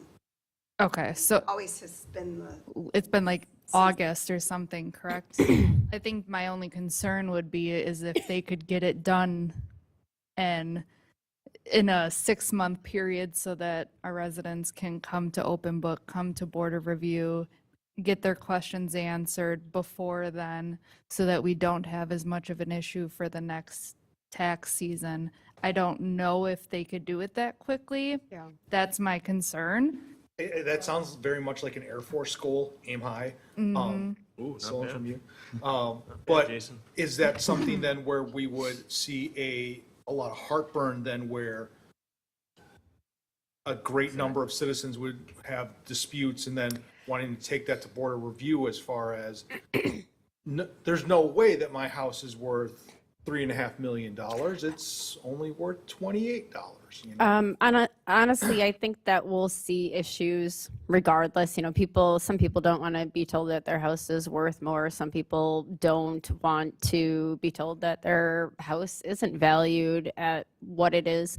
I think the important thing is that everybody wants it to be correct, or at least most people should want it Let to me be add correct. to that, Kelly, to answer your question about going back. We're going to have residential, industrial, commercial, light industrial, heavy industrial. We have a whole myriad of a tidal wave coming at, so it's going to be, I mean, yeah, board of review is going to be, get your popcorn, it's going to be crazy. But what we have to do is we have to fix the ills that have been going on for a long time, and we only have 2 years to go back, but we're going to fix them now. So it's going to be that first 6 months to a year is going to be a lot, but we need, to answer your question, we need to hit it right off the bat so we can get that tax money in. We need to get that tax assessment money. We need the money. So for those of you that were hyper-focused on where every dollar goes, that's what we need to get that back. That's how we're going to fund this. We have major projects coming down the pipeline That will be dramatically impacted by Would this, and based on that, that's a really good point of, would this lead to a focus on a particular area, like where residential would be at, you know, maybe third on the list, but really like that manufacturing, where that would be, where that is a known quantity of a high degree of error in previous assessment. And this would be where we know that 88% are assessed improperly. Sure. That would I be mean, like I that think, low-hanging yeah. fruit of, say, like, if we go in, like, we will have fewer instances of, no, everything was great, but rather, now it's great because we've addressed the issues that were not being, you know, kind of brought to the table properly, as opposed to going to houses on Woods Road and saying, are you being assessed properly? Well, No, this is an internal thing with actual data. This wouldn't be asking people for their opinions. No, I mean like where that, the targeting would be, you know, very specific as far as that. Yeah, I mean, where I'm kind of going. Maybe I'm not doing the work, but what I would assume is that one of the areas that I've seen a predominant issue in is agricultural jurisdictional exceptions. So I think that would be low-hanging fruit. Look at all of them and start knocking them off one by one. Do they have the records that they're supposed to have? Has there been accompanied pictures and invoices where they're actually they're selling their products? You have to have that sort of thing. There's supposed to be pictures of crops. I guarantee we don't have that, but we have a lot of agricultural jurisdictional exceptions, and that's not okay. So I think, you start maybe with them and you start making your way around it, because those are people that are being taxed at pennies on the dollar. That's a big one. Well, and I was gonna say that I don't know how assessors work when it comes with reassessments. But I would say based on our TIDs and our I would immediately ask for not only what Kelly said, but commercial. I mean, just based on the lawsuits and the issues that we're having, and 2-3 of our TIDs, that commercial needs to be addressed immediately. Right. So I don't know if we have a say in what they go with first, or if they do that on their own. I'm not sure, but if we have a say, We'll have a say then in it. I think how those get reassessed and at what point. Well, and I think too, going back to last 2 years of permitting lists, making sure that those are correctly coded. I mean, that's an easy, low-hanging fruit. And then doing those evaluations, the actually looking at the houses, gathering the information that I don't think has been, consistently grabbed. But we're gonna hit the ag ones first. You still got the, Mr. Craig? I yield. Okay. Alderman Day, then Alderman Barber. 2 quick questions. Timeline is, say tonight we decide we're going to go with company X. Timeline to initiate and complete a contract, what are we looking at? How fast can we get this moving? I would think that we would be able to use what we had with our previous assessor and tweak it a little bit. And I would look to the city attorney to lead that, so that way we can get this in the works ASAP. Because I mean, we're behind the 8 ball now, so it's important that we're able to solidify it as quick as possible. Goal would be to have next meeting something Yeah, brought that forth. was my question. I'm answering If we it. could get it. I'm to giving you a next short meeting. answer. That's the goal of next meeting. And I would have to prepare a budget amendment to come forward if one of Right. these are chosen. Yes, so, but that's something between Director of Finance and City Attorney. We think we could get something, if we can agree to one tonight, for 2 weeks from now.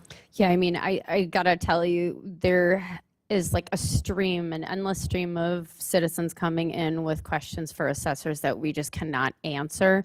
So we are kind of hanging on by thread here, hoping to get somebody named tonight so we can move forward. Yes, that's the goal, Alderwoman, is to get somebody named tonight and get something back in front of you at the next council meeting.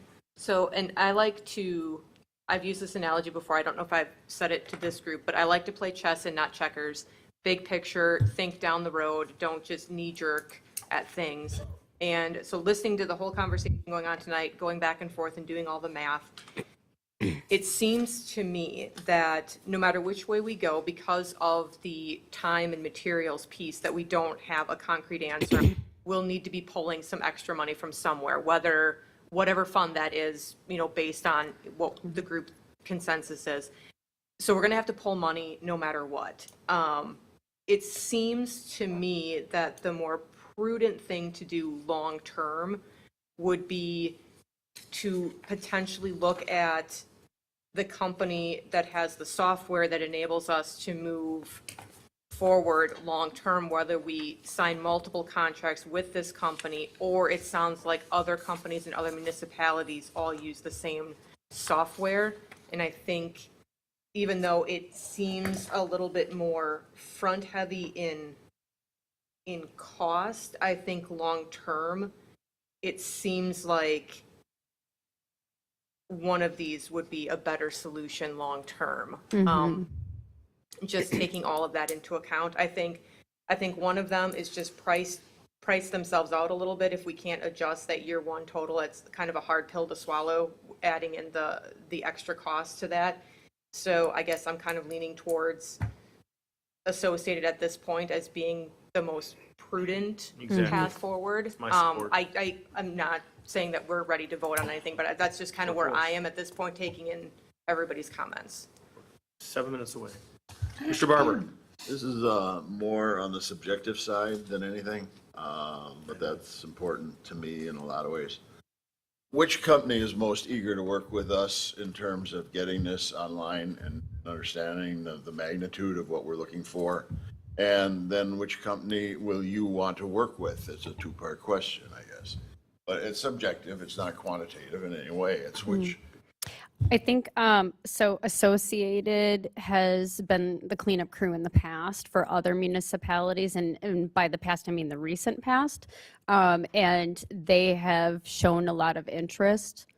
I like that they've come in and cleaned up, and I think that they just fit the bill all around. based on that and the conversations, be prepared to say, I would like to make a motion that we go with Associated. We've got a motion on the floor. Is there a second? I'll second. Okay, further discussion, Mr. Holfer? What are the odds that we can get them to include those office hours at those numbers? We could, Conversation. yeah, we'll have a conversation with them, but we are going to, for sure, I'll tell you, I will not support anything that doesn't have office hours. The other municipalities that use them, how do they reconcile that piece with office hours? I don't know what the other municipalities that use them, what their contracts are like. But we can have that follow-up. Yeah, we can have that We're conversation. slightly changing the scope to require office hours, so then it's going to slightly change the dollar amount that we're looking at. It may not. It may or may not, because it's going to be limited, but how about this? Exactly. So, well, we've got a first on the floor and a second, we've got discussion. We know tomorrow we can start following up with that because they have to have accessibility here. So you're all gonna see the contract anyway before you final vote on it, but we now identified a vendor. We have a first and a second. Well, one last comment then. Based on what Jim said, is there some value to going back and saying, now there's two of you and here's what we're changing? Take a second look at the number. I guess my question to that right now, in open session, we've made it no secret. We have a first and a second. I think it's crystal clear what your concerns are. Now we can bring that back to that vendor, and that specific vendor can address that prior to, in next meeting. They're going to have that. If you want to put a contingency on there, we have a first and a second. Again, the contract is still going to have to be voted on. So this is just to move forward with a vendor. And if you're not going to go A and B vendor, that's going to really, defeats this purpose of we're in open session because now we're negotiating and we're trying to do the hardball with it. And I think that it's crystal clear that we're all on board that we want office hours. As long as the contract comes back and we have that opportunity at that time, I'm fine with it. Yes, you will, for sure. Absolutely. We're going to do a roll call vote, please. Alderman Holfer, Aye. Alderwoman Eichman. Aye. Alderman Assad. Aye. Alderwoman Day. Aye. Alderman Barber. Aye. Alderman Craig. Aye. 6 ayes, no noes. Motion carries for Associated Appraisal. Well done. Item on G18, confirmation of the appointment of Shirley Roberts as Director of Clerk Services. The Common Council may enter into closed session pursuant to Wisconsin State Statutes 19.85 sub 1 sub C and sub F to consider employment, promotion, compensation, or performance evaluation data of a public employee over which the Common Council has jurisdiction or exercise responsibility, and to consider financial, social, or personal histories of specific persons which, if discussed in public, would be likely to have a substantial adverse effect upon the reputation of any person referred to in such histories, or may re-enter into closed session at the same place thereafter to act on such matters discussed therein as it deems appropriate. Motion to move into closed. Second. We have a first and a second. Roll call, please. Alderman Craig. Aye. Alderman Barber. Aye. Alderwoman Day. Aye. Alderman Assad. Aye. Alderwoman Eichman. Aye. Alderman Holfer. Aye. 6 ayes, no noes. Recording We are stopped. Slowly, very good. Well, that is. So your motion is to confirm Shirley Roberts as Director of Clerk Services. That is the Second. motion. seconded by Alderwoman Eichmann. We will do a roll call vote, please. Alderman Craig. Aye. Alderman Barber. Aye. Alderwoman Day. Aye. Alderman Assam. Aye. Alderwoman Eichmann. Aye. Alderman Holford. Aye. 6 ayes, no nos. Shirley Roberts is our clerk for the city of Franklin. Congratulations, Shirley. Thank you, Shirley, for Congratulations. sticking around. You got it. I also, like you, thank her every day. I feel this is an excellent decision for the city of Franklin in its entirety. Thank you, Alderwoman Eichmann. Moving forward to item H, licenses. Doesn't the chair have to recognize people when they speak? No. Oh, me? Oh, I don't need it. I don't like that. Okay, thank you, Shirley. We're now at item H, licenses. Who is doing this one? Lucky for you, Mayor, that would be me. Oh, great. Alderwoman Eichmann. Can't you do better? I say. So, licensing committee meeting, the three of us met tonight, all were present. The first 5 operator licenses were approved. The temporary entertainment amusement licenses, in which we had 2 of, were approved. The temporary Class B beer retailers license was approved. The only concern was the last item on the agenda for licensing was review of police incident reports from May 16th, 2023 through December 27th, 2023 for Class A and B establishments. We reviewed some police incident reports from one particular establishment, and we will be talking with the clerk's office to schedule to call in that establishment to ask some questions at a future date at a licensing meeting. And that is all I have for licensing. Thank you for that motion. Is there a second? Second. Excellent. All those in favor? Aye. Any opposed? Ayes have it. Motion carries. Item I, vouchers and payroll approval. 3 points. Motion approving the following. Number 1 point, city vouchers with an ending date of December 28, 2023, in the amount of $1,233,222.17. Point 2, payroll dated December 29, 2023, in the amount of $482,098.32.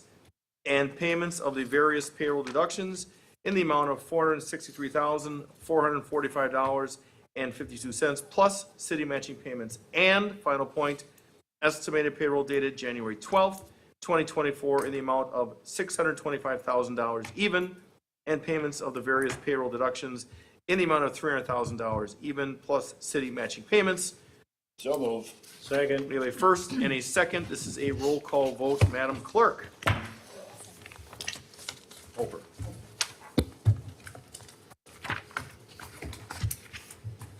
Alderman Holford. Aye. Alderwoman Eichmann. Aye. Alderman Assam. Aye. Alderwoman Day. Aye. Alderman Barber. Aye. Alderman Craig.